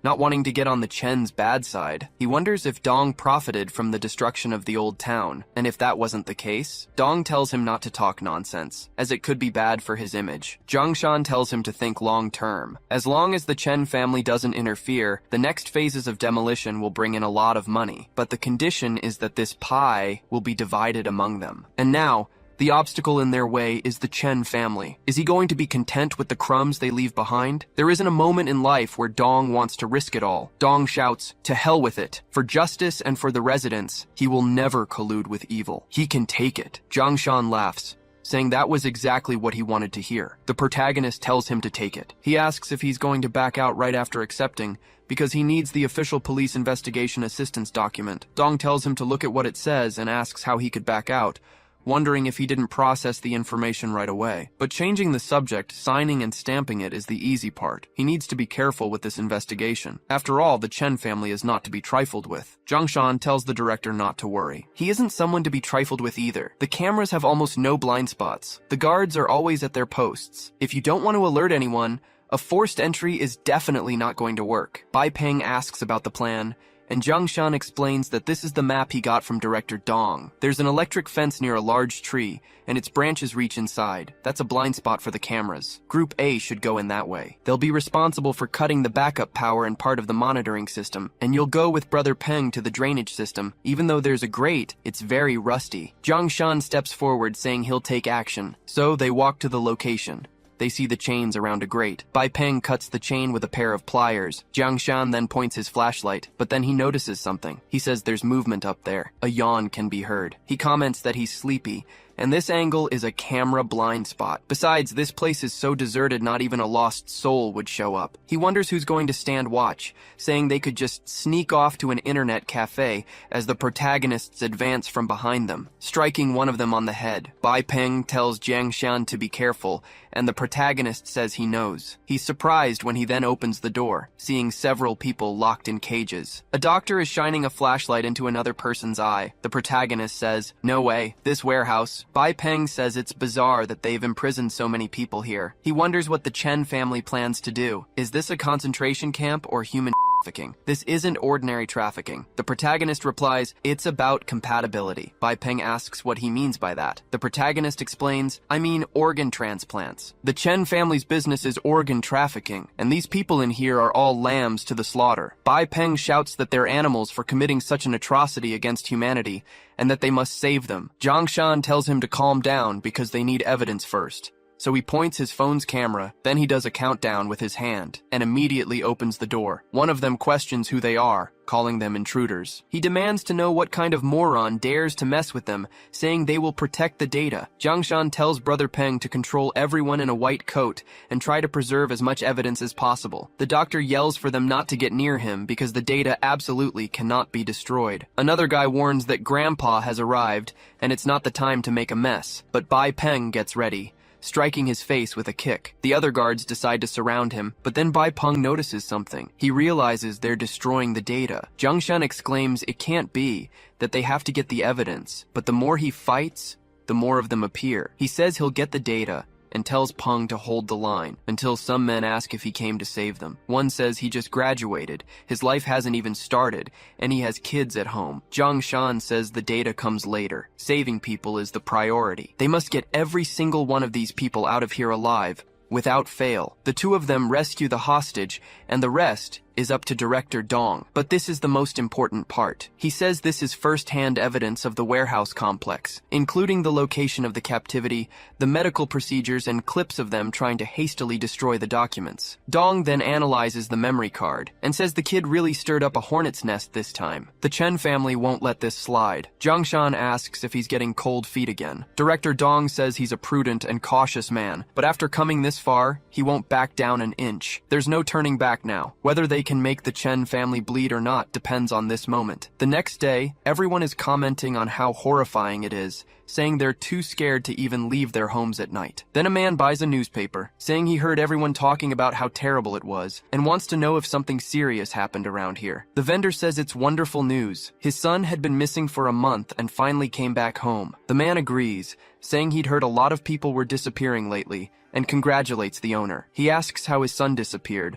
but the vendor tells him to look at the headline, saying he was already thinking if his son didn't come back, he would have no reason to live. The man is surprised, saying, in broad daylight, wondering how something like this could happen. Outside the police station, a reporter calls out to Deputy Director Dong. Introducing themselves as reporters from the Jiangcheng Daily, they ask about the progress on the warehouse case. Dong replies that everyone should remain calm. He understands their concern, as the police are giving this case top priority. They've created a special task force that he will personally supervise, and they will conduct a thorough investigation into all companies and individuals involved. A reporter says he heard this case is linked to the Chen family and asks what the director has to say. He can only say that no matter who is behind this, they will be brought to justice, because they represent justice in this city. Elsewhere in a house, a young man says he understands. He's on the phone apologizing to Uncle Liu and promising they'll take care of everything. He can rest assured, as the Chen family always repays its favors. He hangs up the call shortly after. He starts to look down and says, "This is on him. Our warehouse was invaded. The entertainment center shut down. And you were supposed to be a very competent watchdog." He asks if Jinhu knows how much money they lost this time. "All of this happened because you let them plant a bug on you, and your little puppy brought people to rob our house." Jinhu begs for another chance. Chen thinks for a moment, but tells him to forget it. Even if it's just a dog, you grow fond of it after raising it for so long. He says he's in a bad mood, so Jinhu should come for a walk with him by the river, and he orders his men to take care of Uncle Ho. Be quick and clean. Also, change the carpet, since he's made a mess on the floor. Later, by the sea, they take a barrel to dump into the sea, throwing the barrel into the deep. It begins to sink immediately, but the man manages to stick a finger out. A subordinate reports that they've succeeded. Chen tells him to go and the driver to head back, but a subordinate reports that something was captured by the warehouse's internal cameras. He's surprised to see the protagonist in the footage, and asks what his name is again, remembering it was Jiang Shan, a pretentious name. The subordinate reports that they discovered a company in his name, and that he has contact with the police station, since the raid was carried out by them. Chen then bursts into laughter. His subordinate is surprised by this, and the young master says it's interesting. He thought he was just a pawn, but ended up getting outplayed. It doesn't matter. He's just a reckless kid, and his road has come to an end. Trying to test his strength against the Chen family, he'll pay the price for that. Later, at his house, Chen then dials a number. He says, "It's me. I want the best cleaner. Price doesn't matter. Take out Jiang Shan immediately." But his grandfather, San, says he's already caused enough trouble. The family is very dissatisfied with what he did this time, and he should know the scale of the problem he's caused. The family council has decided that his position in the line of succession will drop 2 levels, and his resources will be cut in half. Chen says that's not fair. San tells him to keep quiet and wait for the dust to settle. If he dares to act rashly again, he'll be kneeling in the ancestral temple, but the call then disconnects. Chen is surprised, saying, "This sucks," and throws his phone on the ground, saying, "Damn old geezers." He then takes a deep breath. He questions who they think he is to be kneeling in the temple, asking if he's just trash from the Chen family, screaming that this is just wonderful. He's useless. All thanks to Jiang Shan. Elsewhere in the city, there's a huge line for signing demolition agreements. An old man asks if the young man is also here to sign and how many apartments he has. Jiang Shan signals with 3 fingers. The man says that'll get him some good compensation. But the protagonist starts to say something,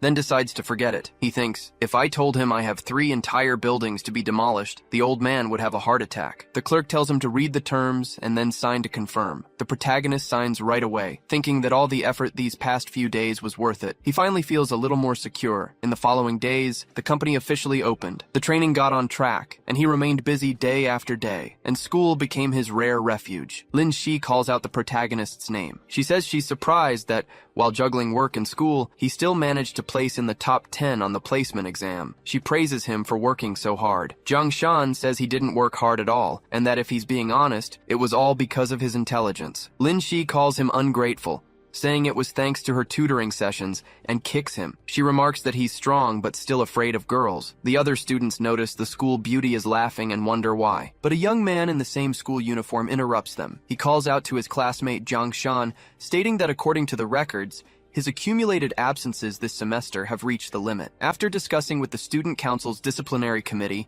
they intend to issue a warning and a public reprimand. Lin Shi argues that his case is special. Zhou replies that special cases must be requested and registered with the student council in advance, and that no privilege is above the rules. The protagonist then steps forward, asking what will happen. Zhou says that next Monday, after the flag ceremony, he must make a public apology in front of all the students and teachers and promise it won't happen again. The students feel something is wrong, as the student council doesn't have the power to punish someone like that. Jiang Shan asks, "And if I don't?" But Zhou responds that they will suggest a more severe punishment to the school administration, one that could even affect his graduation. The protagonist glares at him, thinking that skipping class is just an excuse. This guy didn't come with good intentions. Lin Shi argues that this is going too far. Zhou laughs, saying he can either accept the disciplinary action on his own, or perhaps they'll have to help him accept it. Jiang Shan replies that he's done a lot of talking, but asks if he has the official punishment document with the dean's office seal. Another student argues that according to the rules,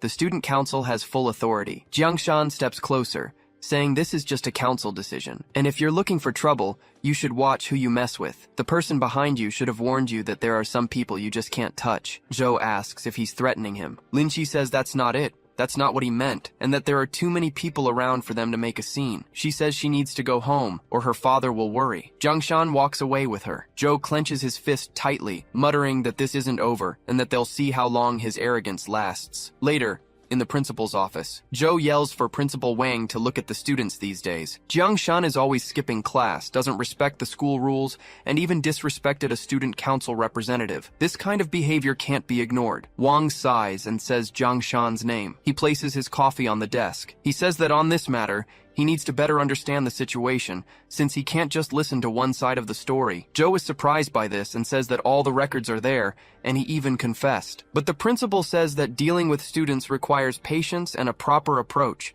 and that this student's situation is special. Zhou asks what could possibly be so special about him. Wang replies that the dean and the school board have asked them to give him special attention. Zhou is shocked to hear this. Wang asks if he thinks that as principal, he owns the school. He can't get on the bad side of any of them. How is that possible? Zhou asks. That bastard has powerful connections. Wang says that as his uncle, he'll give him some advice. Don't provoke him. Yang Tianli's family was powerful enough, and you know how they ended up. Zhou calls out to his uncle, talking about today's events, but the principal tells him to calm down and that the matter ends here. Zhou thinks, that damn bastard. If I don't teach him a lesson now, he'll only get more arrogant. I can't let this slide. Wang comments that the youth of today don't understand danger. Elsewhere, some women ask young Master Zhou to keep drinking. The young man slams his glass down and asks when he's ever been so humiliated. A girl hugs him and tells him to just have fun, because he won't remember any of this tomorrow. Zhou shoves her away and asks who she thinks she is, showing off like that. And I can see your disgusting face just fine, Jiang Shan!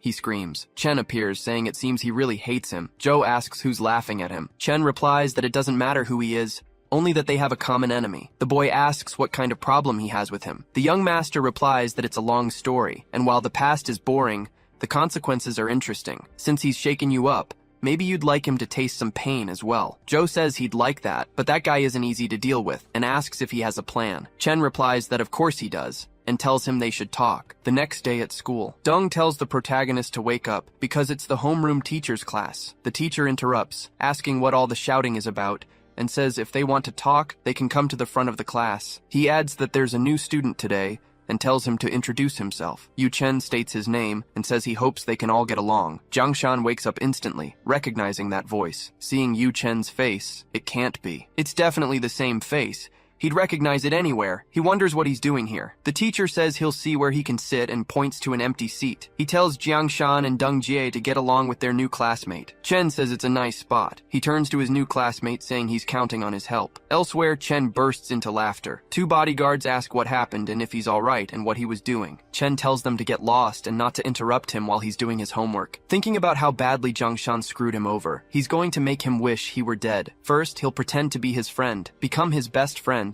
and discover all his weaknesses. Then he'll make him suffer constantly without letting him understand why. He can't wait to see him act like a clown. Outside, the teacher announces that the class will have an endurance run and tells them to start warming up, thinking that the intel says he has a strong sense of justice, so they'll start there. Then, the coach yells, "Start!" Everyone takes off running. Jiang Shan pulls ahead at full speed with Chen Yu right behind him. But then, the boy trips, yelling that he's going to fall and asking the protagonist for help. But he's confused when he just keeps running. Jiang Shan just keeps going anyway. Chen Yu wonders, "Didn't he see me?" "That can't be," I yelled pretty loud. The coach taps him on the shoulder, saying that he fell and the teacher will take him to the nurse's office.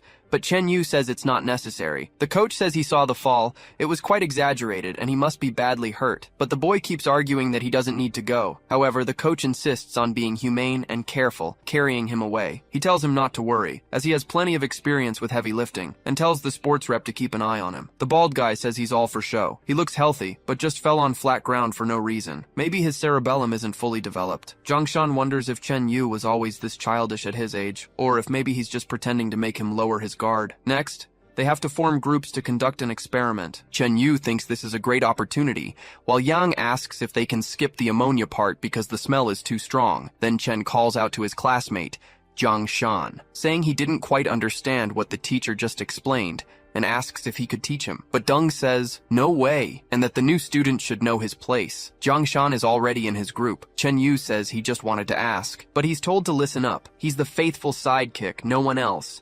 And he shouldn't even think about stealing his spot. Chen Yu thinks what a clueless guy. What's the advantage of being a doormat that makes him so arrogant? But he says it's all right and apologizes for the trouble. Deng tells him not to mind it, mocking that this guy even falls on flat ground. If he spilled ammonia, it'd be a disaster. Chen Yu thinks, and that was my strategy. When the number of annoying idiots just keeps growing, he just made it onto my target list. Outside, Lin Shi calls it absurd, saying he's a coward. A cat scared of a cockroach. Jiang Shan thinks that Chen Yu has spent the whole day trying to get close to him, and although he doesn't seem as sinister as before, he can't let his guard down. Then, they hear groans. Lin Shi tells him to listen, saying someone is fighting up ahead, but the protagonist decides to keep walking because he's hungry. The girl comments that this doesn't seem like him. The men were beating up Chen Yu, telling him not to mess with them because he has to pay the protection fee. Chen Yu says he's poor, and they shouldn't hit him because he's very fragile. Lin Shi points out it's a mugging, and asks if he's really not going to do anything. But the protagonist just keeps talking about a sausage on a stick stand up ahead. Chen Yu wonders if he didn't see him, if he was blind, but he orders his subordinate to punch him with all his strength. The goon questions how he could have such audacity. Chen Yu asks if he wants him to cut off his fingers one by one and shove them in his mouth. The guy musters all his strength, aiming a blow at his chin. Chen Yu thinks to himself, look over there, but the area remains quiet, with just a simple noise. The subordinate asks if he's okay, if it's serious. Chen Yu then holds his jaw, seeing that a tooth was knocked out. He says he hit him well, and must continue. Until a certain black-haired student comes to stop them. They shouldn't stop, or he'll knock out all their teeth. They all agree, and say they understand. Lin Shi hears the screams, and says, it can't be. And she can't just stand by and watch a classmate being abused. The others continue the beating, but Lin Shi interrupts, telling those disgusting delinquents to stop. The delinquents yell for her to get out of the way. Lin Shi asks what they mean. He's a student at her school, and she has a duty to protect her classmate. She walks in front of him, saying they'll have to deal with her. The two tell her to get out of the way, saying they don't go easy on pretty girls. Lin Shi says that if she backs down now, they'll just become more abusive later, and she'll never give in to scum like them. The two approach angrily, and Lin Shi continues that they have no shame. The delinquent approaches with a punch, telling her not to blame him for what's about to happen. The girl is terrified, but his fist is caught. Jiang Shan glares at him angrily. Lin Shi celebrates when she sees the protagonist. Chen Yu just cracks a smile. The protagonist tells them to get lost. The two get scared and say they'll let them go. Jiang Shan asks if she's okay, and tells her not to be so reckless every time. Chen Yu thanks them, saying that if it weren't for them, he would have been beaten to death. He says he just transferred here and doesn't know anyone. They must have seen he was alone and decided to bully him. Lin Shi asks how they could do that and tells him to find her if they ever do it again. But Zhang Shan steps forward, telling him to look for him. He remembers he's the new student in class and says he'll protect him from now on, and he thinks, that bastard. If he gets close to Lin Si, I'll kill him. Chen Yu celebrates, saying it's wonderful, and now he doesn't have to be afraid of anyone, grabbing his hand. In the days that followed, Chen Yu spent all his time by his side, and although he didn't do anything, he still needs to be on alert at all times. After all, he is that Chen Yu, who now asks if he wants a drink. Deng gets annoyed hearing this, telling him to stop following them. After so much effort to get close to him, he wants to know what he's really planning to do. Deng walks towards his house. Chen Yu stops him at the gate and asks if that's his house. He says he found out by being a professional snoop, but thanks to his and Zhang Shan's care during this time, no one bothers him anymore, and he came to thank him with a gift. Deng celebrates when he sees the new SN2. He wanted to buy one but didn't have the money. He asks if it's really for him. Chen Yu asks if he's close to Zhang Shan,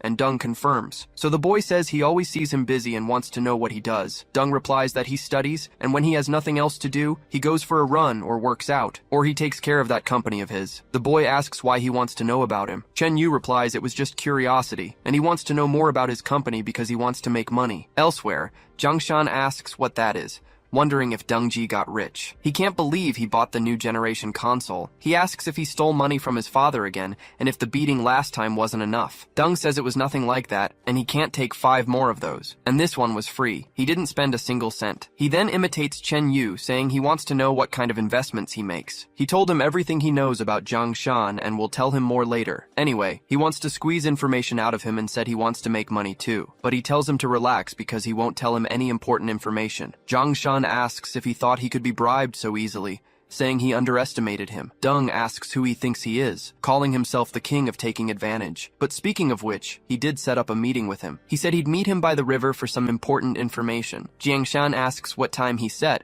because when he left home it was already 11, but Deng Ji says he never even planned to go at 9. He never liked the guy anyway and just left him hanging. He comments that the temperature dropped a lot and hopes he doesn't catch a cold. Outside in the park, Chen Yu sneezes, asking why that kid hasn't arrived yet. A security guard calls out to his young master, saying it's getting cold and he should put on a coat. Chen Yu tells him to get lost, that he's a bodyguard. If he keeps fussing, he'll send him away with Chen Jinhu. The guard says his health is the most important thing and it's already very late. That kid probably isn't coming anymore. Chen Yu asks if he doesn't understand human nature. That guy is just a common, brainless kid. He gets more excited by a video than by his own father. People like that bite the hook immediately if you give them a small gift. They're the first to betray their friends. He's my way in, but he keeps sneezing. The next day at school, Chen Yu shouts Deng Jie's name. He says he waited for him for a long time yesterday, and wants to know why he didn't show up. He said they were going to meet by the river. Deng replies that he doesn't remember that, and they're not close enough to set up a meeting. Chen Yu gets angry,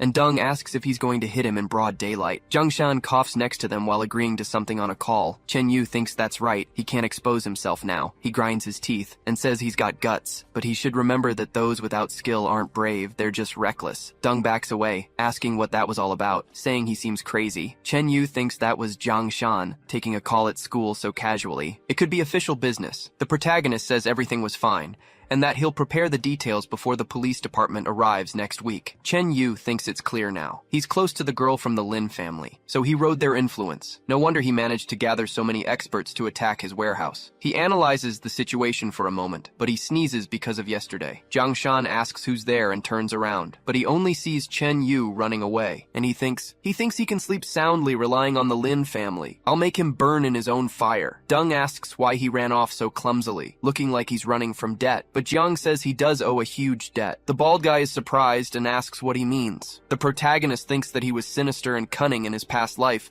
but right now he's just an inexperienced rookie. Taking him down will be easy, but he's not satisfied with just that. Saying he owes him his life, and he will make him and his entire family pay for it together. At home, Chen yells for them to investigate until there's nothing left to find. He wants to know what properties are in Zhang Shan's name, and all contact records he has with the military and with Lin Zhenbang. He wants to know their cash flow, team composition, everything. The guard says that after what happened at the warehouse, the scrutiny is too intense, and Director Dong is watching everything. He could expose them at any moment. We've already spent a fortune getting you the new Yu Chen identity and transferring you to the school. Chen Yu tells them to shut up and not talk about money, as it's not an issue. He calls them a bunch of useless fools who can't do anything right without money. It was just a matter of a little cash, and they should stop whining. He pulls a safe from under the rug and moves it. It's filled with stacks of cash and gold bars. He says he still has this, his private safe with enough for them to try one more time. The guard says it's not about the money, it's the risk. He was already on the edge of the abyss, and if he doesn't destroy Jiang Shan, he'll never get back on his feet. Chen shouts they must use every means possible. He wants to know the depth of Jiang Shan's relationship with the military, and not to miss a single trace. The guard agrees with him. Chen then sighs, thinking that Jiang Shan must be feeling pretty smug right now. He thinks he has become a stray dog, and that Jiang Shan would never imagine that a hunt against him is just beginning. The protagonist's company buildings are quiet. Someone then parks a car, taking pictures from inside. Jiang Shan says he took the bait. Chen Yu is now like a gambler who's lost everything. He's seeing red and will use his last chip to recover his losses. Bai Peng replies that if the facts weren't right in front of him, it would be hard to believe Chen Yu is hiding in his school, and he asks why they don't just ask Principal Dong to arrest him. After all, he's a fugitive now. Jiang Shan says he's thinking too simply. The Chen family has deep roots. Even after that warehouse incident, nothing happened to him. He calmly returned with a new identity. He asks if he knows what that means. It means that eliminating only Chen Yu is useless. The family behind him, the intricate network of contacts he has in Jiangcheng, they're the ones who set him up as Yu Chen. If you strike a snake and don't kill it, you'll end up suffering its counterattack. That's why they can't be hasty. To eliminate him, they need to clip all his claws, tear off each of his legs until he's completely isolated, making the forces behind him feel he has no value. Jiang Shan tells him to look at this. Bai Peng asks if it's a map of the suburbs. The protagonist says he's going to set a perfect stage for him with a fake military inspection plan. If Chen Yu wants to finish him, he first needs to nullify the military influence he got from the Lin family. He won't be able to resist that temptation. Bai Peng says the plan is good, but a single phone call or a few loose words probably won't be enough. Jiang Shan replies that to lure him in, they need to provoke him further by creating more smoke and mirrors. Naturally, he has his methods. The strongest bait usually comes from someone he thinks is under his control. Bai Peng asks if he's talking about Deng Ji. The protagonist explains that Chen Yu tried to bribe him, believing he was a weak point that could be exploited. He'll believe it's confidential information leaked from the inside. Bai Peng says it's dangerous because Deng Ji is just a student. If Chen Yu finds out, he might retaliate. Jiang Shan says it's precisely because he's a student that Chen Yu will let his guard down. Besides, he won't let Deng Ji get involved in any dangerous activities, and he should rest assured,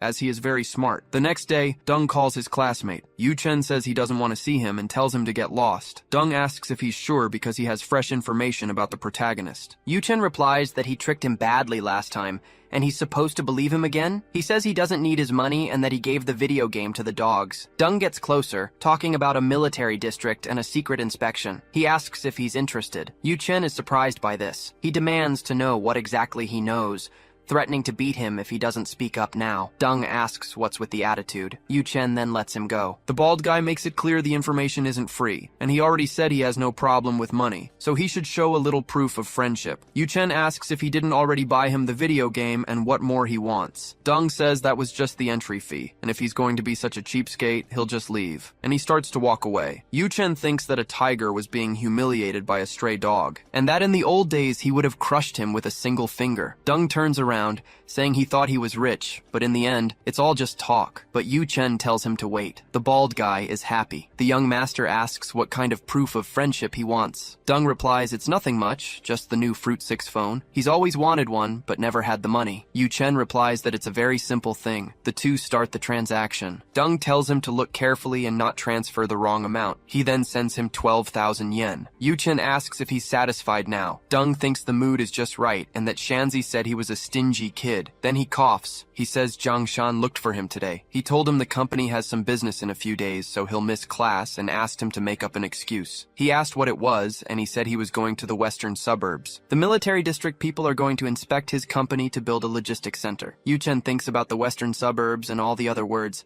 They match the information from the call. He says that such an important matter being told so casually could be a trap. Dung questions his suspicion, saying he's Jiang Shan's best friend. If he didn't tell him, who would he tell? Yu Chen says he's very lucky to have such a good friend, and the bald guy replies that they're two peas in a pod. The young master starts asking several questions. Dung asks if he's stupid. Asking for such details would be too obvious, and Jiang Shan is no fool. Apparently he's not all that, and yet he still wants to mess with Jiang Shan. He'd be better off giving up so he doesn't lose what little he has left. That would be quite a loss. He was just thinking of his own good, but Chen says he doesn't need that. If there's more news, he should report it immediately. Dung says he wouldn't dare, and he can rest easy because their relationship is closer now. Yu Chen wonders if he's reliable and doubts he'd dare to pull another trick. The information is confirmed. He sends everything about it on his phone. He thinks that as soon as Jiang Shan loses the military's protection, he'll be a sitting duck. Bai Peng thinks the plan worked. Chen Yu is probably messaging his subordinates, and Deng Jie isn't in any danger. Jiang Shan congratulates him on a job well done. For now,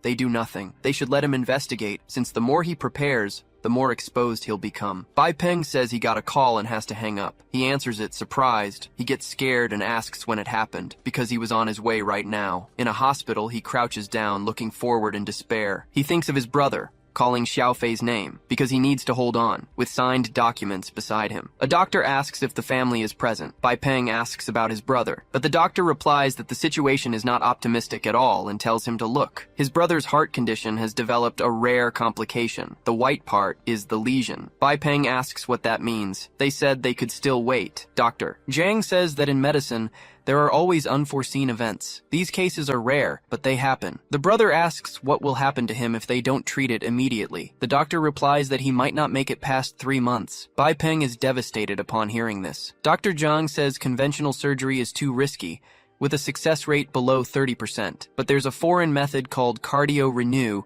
with an 80% success rate. Bai Peng asks how much it costs. Dr. Zhang replies that it's 1,200,000. It's a 6-week treatment cycle, and 3 cycles are needed plus the surgery. Bai Peng repeats the amount. Dr. Zhang looks down, startled. He says that if he can't afford the costs, he knows some contacts. He hands him a paper and explains they provide generic drugs with 70% to 80% of the original's effect, and the price is 1/10 of the cost. But he needs to be aware that this is not regulated, and there are risks. However, someone grabs his hand. Jiang Shan said to use the original medication. He doesn't just want the best medicine, but the best room and the best available treatment plan. They must do whatever it takes to cure him. Money wasn't an issue. Zhang replies that this is no joke. They're talking about over 1 million. Jiang Shan then pulls out his phone, writing a check for 5 million yuan to Bai Peng. He says it's an advance, and if it's not enough, he'll cover the rest. Zhang is surprised, and the protagonist points out it has the official seal. Bai Peng says he can't believe it, that the money is his,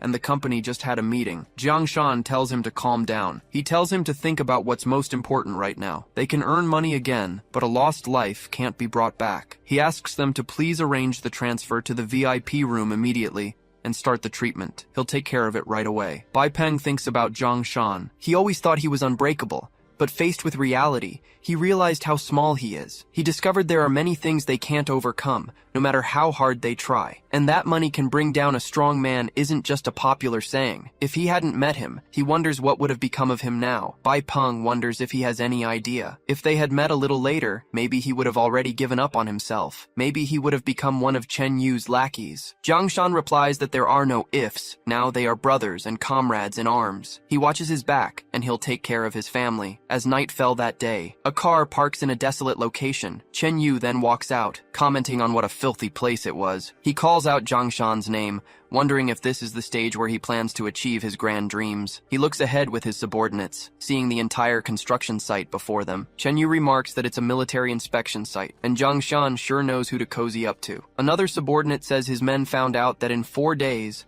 there will be an important reception, and people from the military district will come to see the site. Chen Yu asks about the exact time and security. The man says it's at 2 in the afternoon, and for now, the site only has regular security guards. But on the day of the inspection, the Dragon Shield personnel will cordon off and secure the area in advance. Chen Yu says that's very good. He thinks he's so clever, cozying up to the military. I'm going to make him face the biggest embarrassment of his life right in front of the army. If this is his stage, then he will be the clown. Later on, he jots down some notes in his car. The man asks what he's planning. Chen Yu tells him to look there. On the day of the inspection, I want something to happen there No one needs to die, but it has to be big and shameful enough. So, send people to protest with banners and cause a ruckus. Then they should use the chaos to set a fire and burn all the materials. I want the military to see that Jiangshan's security can't even protect his own construction site. The subordinate asks if that would draw too much attention. Chen Yu tells him not to play innocent, as they all have blood on their hands. He tells him to contact all the reliable brothers in Jiangzhou, because after they finish this job, he points upwards, saying he'll give 100,000 to each of them,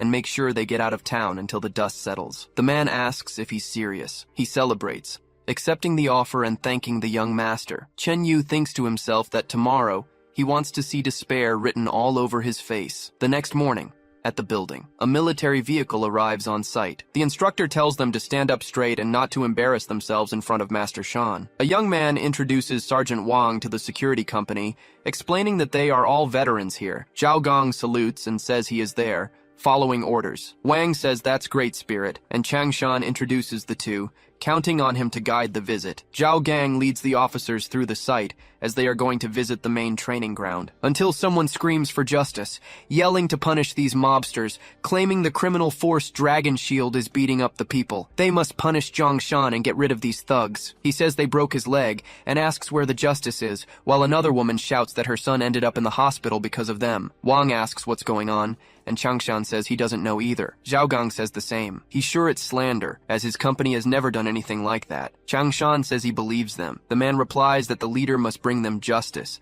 calling him a mobster, and his security company a gang of henchmen. They must wait a bit. Since they are old and sick, they can't fight back. If they do, the slander will become truth. Zhao Gang wonders what is happening here. Later, at their school, Chen Yu sits in the cafeteria, laughing. He says they are acting well, that it almost looks real, and he can't wait to see how he'll get out of this one, until he sees Deng calling the protagonist. Chen Yu wonders how he can be at school. This is his important day. How can he just be here, eating? Doesn't he care about the military inspection at all? But Jiangshan just looks at his phone and says it's trash. Deng asks what he's talking about. The protagonist explains that in yesterday's fight, the blue side missed a punch and is about to get beaten. Chen Yu wonders how he can be so relaxed, until the sound from his phone gets strange. He wonders what's happening and why, seeing the police arriving on his phone. An officer orders everyone to stay still and get down with their hands on their heads. One man says he's the victim and they can't touch him. They should be arresting the ones who beat him. But Dong recognizes him as Zhang San, who got out of jail a few days ago, and asks how he broke his leg. He says, "Let me guess, it's the old accident scam." He orders his men to control all the troublemakers and not let anyone escape, and so all the scammers are apprehended. Zhao sighs, and Changshan wonders how the police arrive so quickly. He then looks up, because there's someone on top of the building. A subordinate informs Director Dong that they recorded everything, from yesterday's meeting to the equipment prep, and are now removing the gear. Changshan realizes this was his plan all along and is surprised. Chen Yu's phone then turns off. He wonders how the police showed up. Something is wrong. He then turns towards the protagonist, wondering if that bastard knew about his plan and set a trap. It doesn't make sense. He doesn't expose himself. It makes no sense at all. That guy is his worst nightmare. A girl then calls out to him, asking if he's the new student and if he's not feeling well. She says he looks pale and asks if he wants her to take him to the nurse's office. She then looks to the side and asks if everything is okay. Chen Yu laughs right after, saying it's nothing. He just drank some cold milk that upset his stomach. He says he'll go to the nurse's office by himself. He leaves right after. Deng says he looks really angry. Jiangshan replies that a rabid dog always barks before it dies, but no amount of barking can change its fate. He sends a message to Director Dong, informing him that the capture was successful. In the bathroom, Chen Yu calls him a bastard. He thinks, he doesn't know my identity, so how did he set this ambush? His performance was perfect. There was no reason to suspect him. There's only one possibility, that bastard Deng Jie. He spent a fortune to bribe him, but ended up buying an infiltrator, to be backstabbed by a doormat. How did he know I was going to attack Jiangshan? Maybe I've been deceived all along, and Jiangshan is just a puppet. Deng Jie is the one behind everything this whole time. He's a despicable and terrifying guy. All this time, I only focused on Jiangshan and let the bigger fish get away. Chen Yu then notices something. A voice tells whoever is in there to open the door. Chen Yu starts to wonder who it is. Is it the police? This must be a curse. Getting caught like this would be too humiliating. But the janitor asks if the person inside heard him. He's finished cleaning and is about to change shifts. Chen Yu thinks it's just the cleaning staff. He's really seeing danger everywhere. He opens the door, thinking everything is fine. The janitor tells them to stop causing trouble for others. Chen Yu apologizes, saying his stomach was already feeling upset. He adds that he doesn't need to go to the nurse's office, but thanks him for his concern. In the hallway, some girls comment that Yu Chen always seems happy, and he was kind as well as handsome, the perfect male lead from a K-drama. He was real-life perfection. Chen Yu thinks about perfection, and the reason he tries so hard to maintain this smiling, idiotic persona. He wonders why Dong Ji thinks he has to do this. Back at the main building, a police officer reports that Director Dong has finished the preliminary background check. There were 23 people, 5 with criminal records, and 3 wanted fugitives. He lists their names and crimes. Dong thinks that Zhang Shan gave him quite a gift. Zhang Shan notices his satisfied expression and asks if the harvest was good. Dong says counselor he is just joking with him, that he was only doing his job. But it was thanks to the vigilance of the Dragon Shield members. Zhao thanks him right after. He says that protecting the peace is their duty, and Dong thinks this guy is already trying to take advantage. Wang comments that this model could be expanded. The civil-military integration shouldn't just be for economic construction, but for social security as well. Then, they head to the new training base. Dong looks at his phone. He sees the message from the protagonist. Zhang Shan's phone vibrates. He replies with a smile on his face, saying he doesn't want anyone to mess with Chen Yu for now. Then, he nods his head. He thinks about how Chen Yu didn't come to class and wonders what he's up to. He feels that something isn't right. Looking at his phone, he checks some cameras. He thinks everything is fine. His house and his mother's shop are secure, and Lin Shi's house is also protected. But knowing Chen Yu's personality, he wouldn't accept a defeat like this without reacting. He wonders what he must be planning. Later at school, Jiang Shan wakes Deng Ji up, telling him class is over. Deng asks what's going on, saying he was up all night gaming and is still sleepy. Jiang Shan tells him to go straight home after school today and not to hang around on the streets, because Chen Yu didn't come to class this afternoon and probably won't be able to stay still any longer. At his house, his mother says the meat today is great, and that her son has been very tired, so he should drink the soup. She adds that she'll buy some fruit later. She lists several fruits, and the protagonist just agrees. He was analyzing the cameras from there. Then he thinks that something is wrong. It's too quiet, and Chen Yu wouldn't just accept defeat. His mother calls out to him. Jiang Shan asks what's wrong. His mother asks if his studies are difficult or if something happened at the company, but the protagonist denies it. She tells him to eat properly and stop playing on his phone because it will ruin his eyes. The protagonist is surprised. He sees a call from Deng Ji and thinks something must have happened. He answers and asks what's wrong. Deng Ji tells him his mother has been kidnapped. Jiang Shan tells him to explain it clearly. The bald guy says he just got home and the door was open. Everything was broken and there was a note on the table. Jiang Shan asks what the note said. Deng Ji reads that if he wants to save his mother, he must go to the old brickyard in the western suburbs. He shouldn't call the police or bring anyone, or else he should wait for a corpse. The protagonist thinks that it's Chen Jinhu's property, which was abandoned after it closed. And Chen Yu really didn't disappoint him. He then asks where he is now, telling him to take a taxi to his house, and that he'll wait for him at the corner playground, and they'll talk when they meet. Deng Ji says he's afraid of losing his mother, and he misses her so much. Jiang Shan tells him to leave it to him, promising he'll bring her back safely. He hangs up the phone and thinks that if Chen Yu dares to do anything stupid, he swears he'll make him suffer 100 times more than death. His mother coughs in front of him, asking if he's going somewhere. Jiang Shan stops and calls out to his mother. He tells her he's going to meet Deng Jie to review school material, and his mother asks if he thinks she'll believe that, but she lets it go. He's grown up and has his own ideas, so he should do what he wants. As long as he's careful, his mother will be worried about him. Jiang Shan tells her not to worry and to save dinner for him. He'll eat when he gets back. Later in that city, he meets Deng Ji in the park. The bald guy says he took too long and calls out for his mom. Jiang Shan tells him to calm down, that she'll be fine, and asks to see the note first. Deng Ji hands it over. The protagonist thinks that it's a printed font and the paper is very clean. Deng Ji grabs his clothes, asking why this is happening all of a sudden since they haven't messed with anyone. Jiang Shan says it's his own fault, not his friends. Yu Chen is Chen Yu, the youngest son of the Chen family. He already knew he was coming after him, but to vent his anger, he deliberately toyed with him, watching him fail completely. If he had finished him off from the start, his mother wouldn't be in danger. It's all his fault. Deng Jie asks what the hell he's saying. The Jiang Shan he knows isn't an indecisive coward. He takes responsibility for his actions. If he really feels guilty, he needs to fix this and bring Chen Yu to justice. If anything happens to his mother, he'll never forgive him. Jiang Shan calls his name, and Deng Ji says he's the most incredible person he knows, his best friend. And if even he can't help, then he'll lose everything. Jiang Shan says he thinks so too. That's why facing fire or water is his undeniable duty. He tells him to remember that no matter what he hears, he must not be impulsive. Heading towards the car, he starts driving. He calls Brother Peng, who tells him he can now take remote command since Xiaofei has stabilized. Jiang Shan orders him to initiate Emergency Plan A and send a team to surround the old brickyard in the western suburbs, but not to alert them. Then he switches the call to Director Dong. The director says he's already aware of the situation, and the teams are in position, waiting 700 meters from the brickyard. Jiangshan thanks him but asks them not to get any closer yet, as Chen Yu might have ways to monitor the perimeter. Dong says they'll keep their distance and wait for the signal, but asks if he's sure he wants to go in alone. Jiangshan says it's the only way to save her, because Chen Yu's target is him. Dong replies that it's fine, but if there's any danger, he must signal immediately. Jiangshan confirms, and Dong says he always has a plan, so he trusts him. The protagonist hangs up, thinking about it. He had planned to toy with Chen Yu. Making a fool of him and watching him suffer was satisfying. After all, right now he's just an inexperienced kid, and underestimating him was inevitable. He was reborn, and has made no progress at all, and if anything happens to Auntie Deng, he wonders how he'll face Deng Ji for the rest of his life, and how he'll face himself. He can't let that happen, ever. Jiang Shan needs to calm down first. Team 2 reports they haven't detected any cameras on the brickyard's perimeter,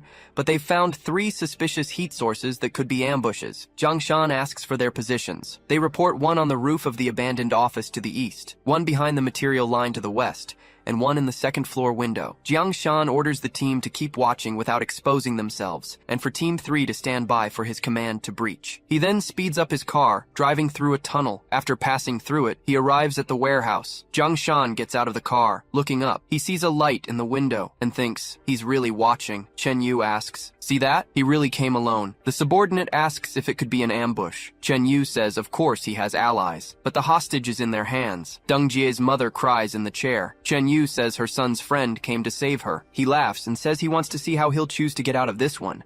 He's the one who defines the rules of the game. Just like the script for everything, he's the one writing it, with a C4 under the table. Jiang Shan enters the building and notifies Peng. Bai just replies that he understands, and if they don't hear from him in 3 minutes, they will begin the breach immediately. The protagonist then looks to the side, thinking it's too dark. Chen Yu asks if it isn't a bit too dim and suggests a little light. After all, a stage needs beautiful lighting. Jiang Shan tells him to stop stalling and asks where the people are. Chen Yu questions the rush, saying he needs to set the stage first. He turns on the lights with a clap of his hands. He says he also needs the actors on stage. Jiang Shan recognizes Aunt Deng. Chen Yu says that if he wants to save lives, he must follow his script and step into that circle so they can talk. Jiang Shan analyzes the circle on the floor. He then walks towards it and asks if this is good enough, telling him to let her go, because he'll play by his rules. But Chen Yu tells him not to rush, as no actor comes on stage just to end the show immediately. He then grabs a remote control and tells him to calm down,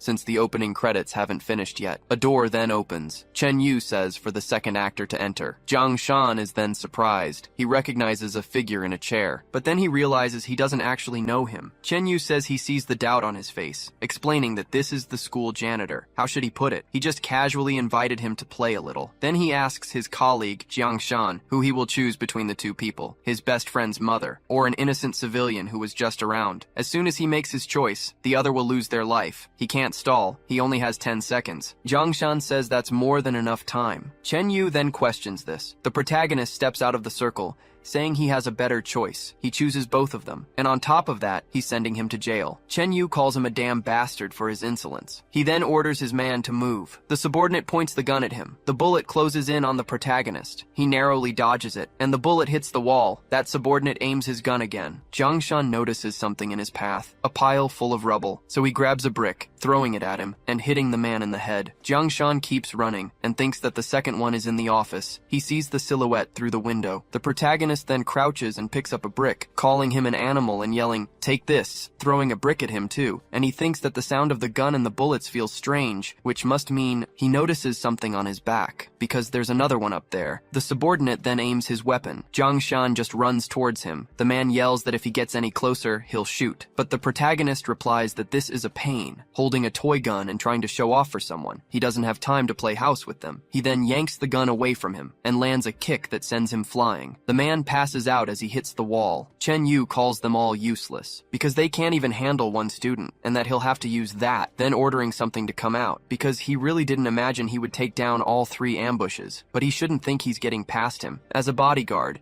he won't allow anyone to pose a threat to the young master, appearing with a dog. That dog keeps barking rapidly. Jiangshan says they really are two good dogs. The security guard asks what he said, so the protagonist picks up a stick and says he was praising their loyalty, but it's a shame. Unfortunately, they followed a jerk for a master. The bodyguard releases the dog, telling it to get him. The animal approaches, wanting to bite him. Jiangshan says that animals can't tell right from wrong, and hits it, telling it to get out of there immediately. The wolf whimpers a little on the ground. That bodyguard says that the dog he trained so carefully was defeated so easily. Seeing only the reflection in his glasses, as the protagonist was heading his way, he then leaps towards him and lands a punch to his face, knocking him to the ground. Jiangshan thinks, now, only Chen Yu is left, but he's surprised and wonders what he's going to do. Chen Yu walks towards oil drums with a bomb. He recognizes it right away, because this lunatic intends to die along with him. Jiangshan takes off his backpack and tells him not to even think about it, taking a harpoon gun from inside.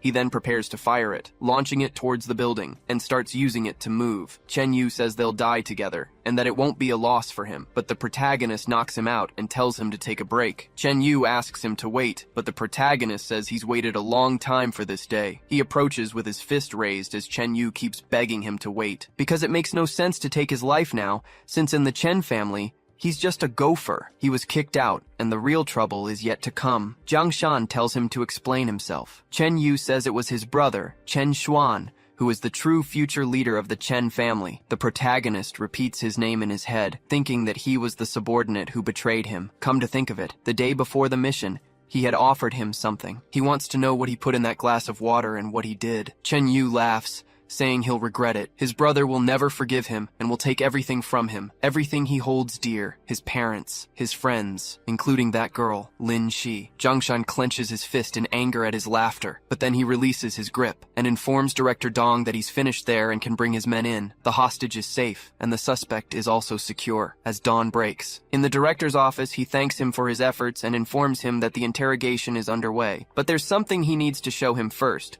which was found on Chen Yu. Jiangshan then looks at the phone. He's surprised by what he sees. Chen Xuan sent a message saying it was fine that the mission failed, and that this Jiangshan was interesting. In a building in another city, Chen Xuan repeats Jiangshan's name, saying he really is an interesting person. It makes him unable to resist wanting to be near him. He takes the phone out of his pocket and says it's him and he needs two things. He wants an accidental meeting with Lin Zhengbang's daughter, and it has to look natural, and he wants one of the special recruitment spots at Jing University for next year. The person on the phone just agrees, saying his younger brother was a disappointment, and that you have to know who the master is before you beat the dog. Some principles are very simple, but some people just don't get it. The next day, in the city, a police officer calls out to the protagonist, saying it's careless to walk while looking at his phone. He then calls out Jiangshan's name, saying he heard Chen Yu is getting at least 15 years this time, and that he can finally take a break. But the protagonist just sighs in response. The officer is confused, wondering what's wrong, why he didn't hear him, and if he's worried about the Chen Xuan matter. Jiangshan looks at his phone. Lin Shi says she had something to tell him, but the protagonist says they can talk tomorrow at school. He then repeats her name. At her house, Lin Shi calls out to her parents, wanting to know why she has to leave, as she doesn't want to interrupt her schooling and had already adapted to life in Jiangzhou. And she had made friends too. Zhengbang tells her to listen, as the capital is where her Lin family's foundation is, and once she's there, she'll be better protected. The Chen family in Jiangzhou has grown more powerful this time, and their family is worried about a desperate dog jumping the wall. Lin Shi squeezes his hand tightly, saying she wants to say goodbye to everyone as she looks at her phone. At the police station, the officer says he wants to ask one more time who was helping with the organ trafficking and what means of transport they used. He also wants to know where their other nests are in Jiangzhou. Chen Yu just laughs in response, saying he's already said it many times. He has no comment. The officer says a dead pig isn't afraid of boiling water, and he should stop with the silly tricks, since with the crimes he's committed,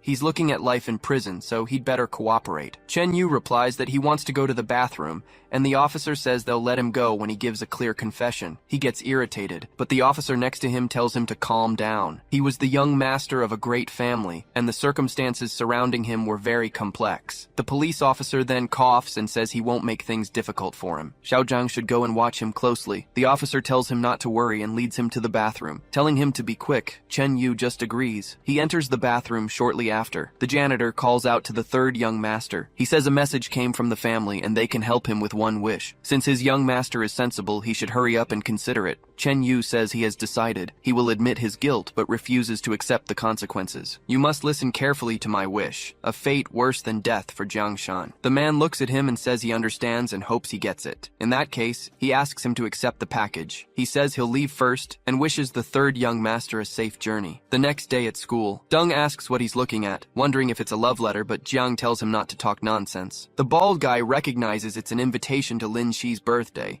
and says it's his chance since he hasn't bought her a gift yet. He tells him that girls love expensive things like limited edition perfumes, custom jewelry, and something romantic. Jiang Shan says he has an idea about that. Deng tells him to spill it and offers some tactical advice. Jiang Shan says he'll know when the time comes, and if Deng doesn't get to work, he'll speak up quickly. Deng shouts that he's a bad influence and is still keeping him in suspense. The protagonist thinks about Lin Shi. Ever since she sent him that message, he's had a bad premonition. This might just be an illusion. But on the day of her birthday, the bald guy says there are a lot of people and asks if he can really go. Jiang Shan says it was his invitation, and Deng Ji was with him, so the butler just accepts it, welcoming them to the banquet and guiding them inside. The two invitations were for the highest level, allowing them to rest in the VIP area. Deng is amazed by the desserts, saying there's so much delicious food and he's never eaten anything like it. The protagonist tells him to take it easy, or he'll get diarrhea again. Someone approaches and says, "You must be Jiang Shan." The protagonist turns around immediately. The man says he's a real man with good looks and a good reputation. Deng wonders who this guy is and why he seems so eccentric and sarcastic. Lin Jun introduces himself,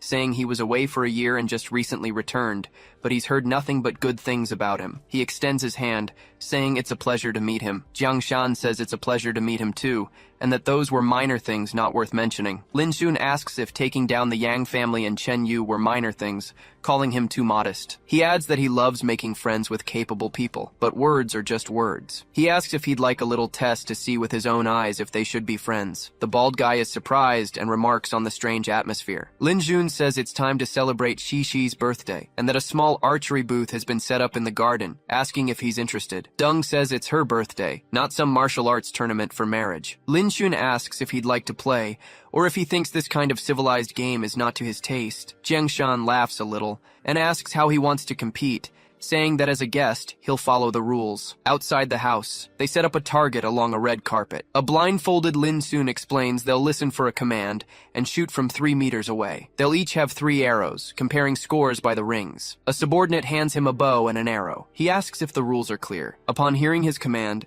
they must shoot at the target. Jiang Shan takes his bow. In the middle of the crowd, Lin Shi notices it's Jiang Shan and her cousin. She asks what they're doing and tells her cousin to stop messing around, since her eldest uncle will be angry if he finds out. Lin Sun tells her to watch. Since they both came for her birthday, he wants to make it fun. Whoever wins gets to have their present opened by her first. Jiang Shan agrees immediately. Lin Shi thinks to herself that he's honestly just trying to attract attention again. The young man announces he'll start now and will go first. He readies his bow and shoots towards the target, hitting the 9th ring with the first arrow, and gets the second arrow ready, shooting for the 10th ring. Lin Shi wonders if everything will really be okay. The young master says, only 1 arrow left. He asks if Jiang is feeling the pressure, telling him not to worry because he won't go easy on him. After all, the true way is to respect your opponent. Lin Shun readies his arrow, shooting it right after. Lin Shi wonders if Jiang Shan is okay, but then someone pushes her. The girl starts to fall. She looks up, with the arrow coming right at her. She cries for help, and Jiang Shan recognizes her. He thinks that it's the same trajectory as the arrow, and he has no choice but to move. He shoots his 3 arrows in quick succession.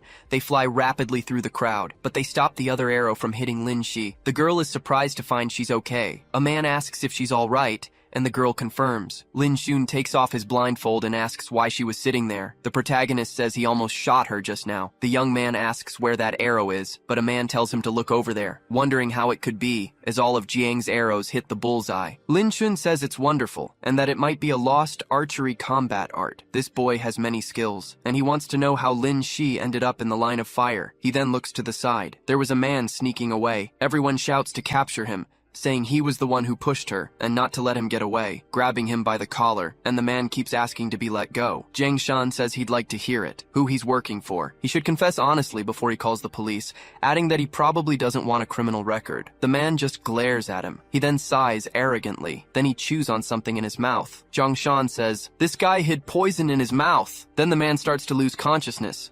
The protagonist asks if he heard what he said, but the man says, "Chen Yu sends his regards." The protagonist thinks about this, and that he should be in the detention center right now, so he shouldn't be a problem. At the city detention center, Chen Yu sits on his bed, looking at a razor blade, and then he laughs, saying that, as expected of his brother, he was very frugal. Even at a time like this, he didn't spare some potassium chloride. He laughs again. In his past, he runs through a green field, getting close to a butterfly, and says he caught it. But the butterfly flies away, and Chen Yu says it's annoying because he missed again. He ran all afternoon and didn't catch a single butterfly. Maybe he's not good at this, or maybe he's not good at anything. The bodyguard approaches, asking how the young master can say such a thing. He should believe in himself more, but Chen Yu says everyone calls him trash, and that his inheritance rights have nothing to do with him. The bodyguard says that whether it's butterflies or an inheritance, he can live as he pleases. Risking his life won't get him anything. Chen Yu looks at him, saying that he has his life to risk. Back in the present, he thinks he's always done this, but he wants to know where the problem truly lies. Jiang Shan was too smart. He imagines him in front of him, wanting to know why he isn't speaking. He's betting his life on this, and at least he wants an answer. He repeats his name, but he calms down, thinking of his father and his brother, that they had abandoned him. But it was okay, because at least he won't rot in prison. He was still a bit sad to accept it, but it would be good if he could start over. He mentally repeats the words,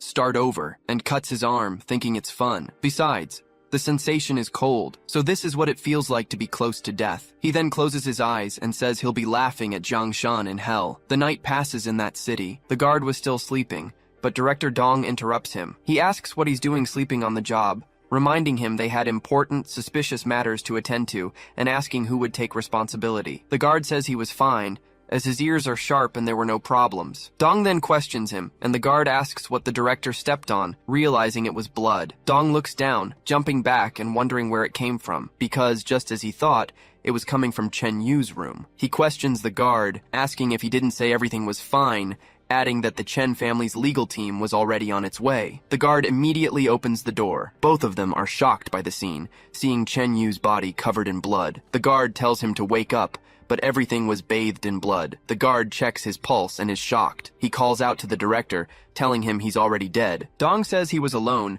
and that it seems the legal team won't be asking for an explanation now. He orders an investigation into everyone who had contact with him today. The guard turns and says he'll do it. Dong thinks to himself that the Chen family was truly merciless, to discard a direct descendant like this. Later, still at the party, Lin Sun calls out to student Jiang. He asks if they can have a word and why he's staring at him. He says he knows it's not his fault and asks him not to look so scary. Jiang Shan replies that's just how he looks, and if he has something to say, he should just say it. Lin Sun says he's sorry. If he hadn't forced him into a competition, this wouldn't have happened. He offers him a drink and asks if he'd like to join him. Jiang Shan tells him not to feel ashamed. He says he just wanted to test him, not hurt anyone. The ones to blame are the venomous snakes hiding in the darkness. Lin Sun sighs and says he considers him one of the most remarkable people he's met. For someone his age to have such skill, he's the first. He admits he was completely right about his own defeat, not just in archery, but in character. He says he will definitely make him his friend. Jiang Shan says the feeling is mutual. The two of them shake hands. Lin Shun downs his entire glass,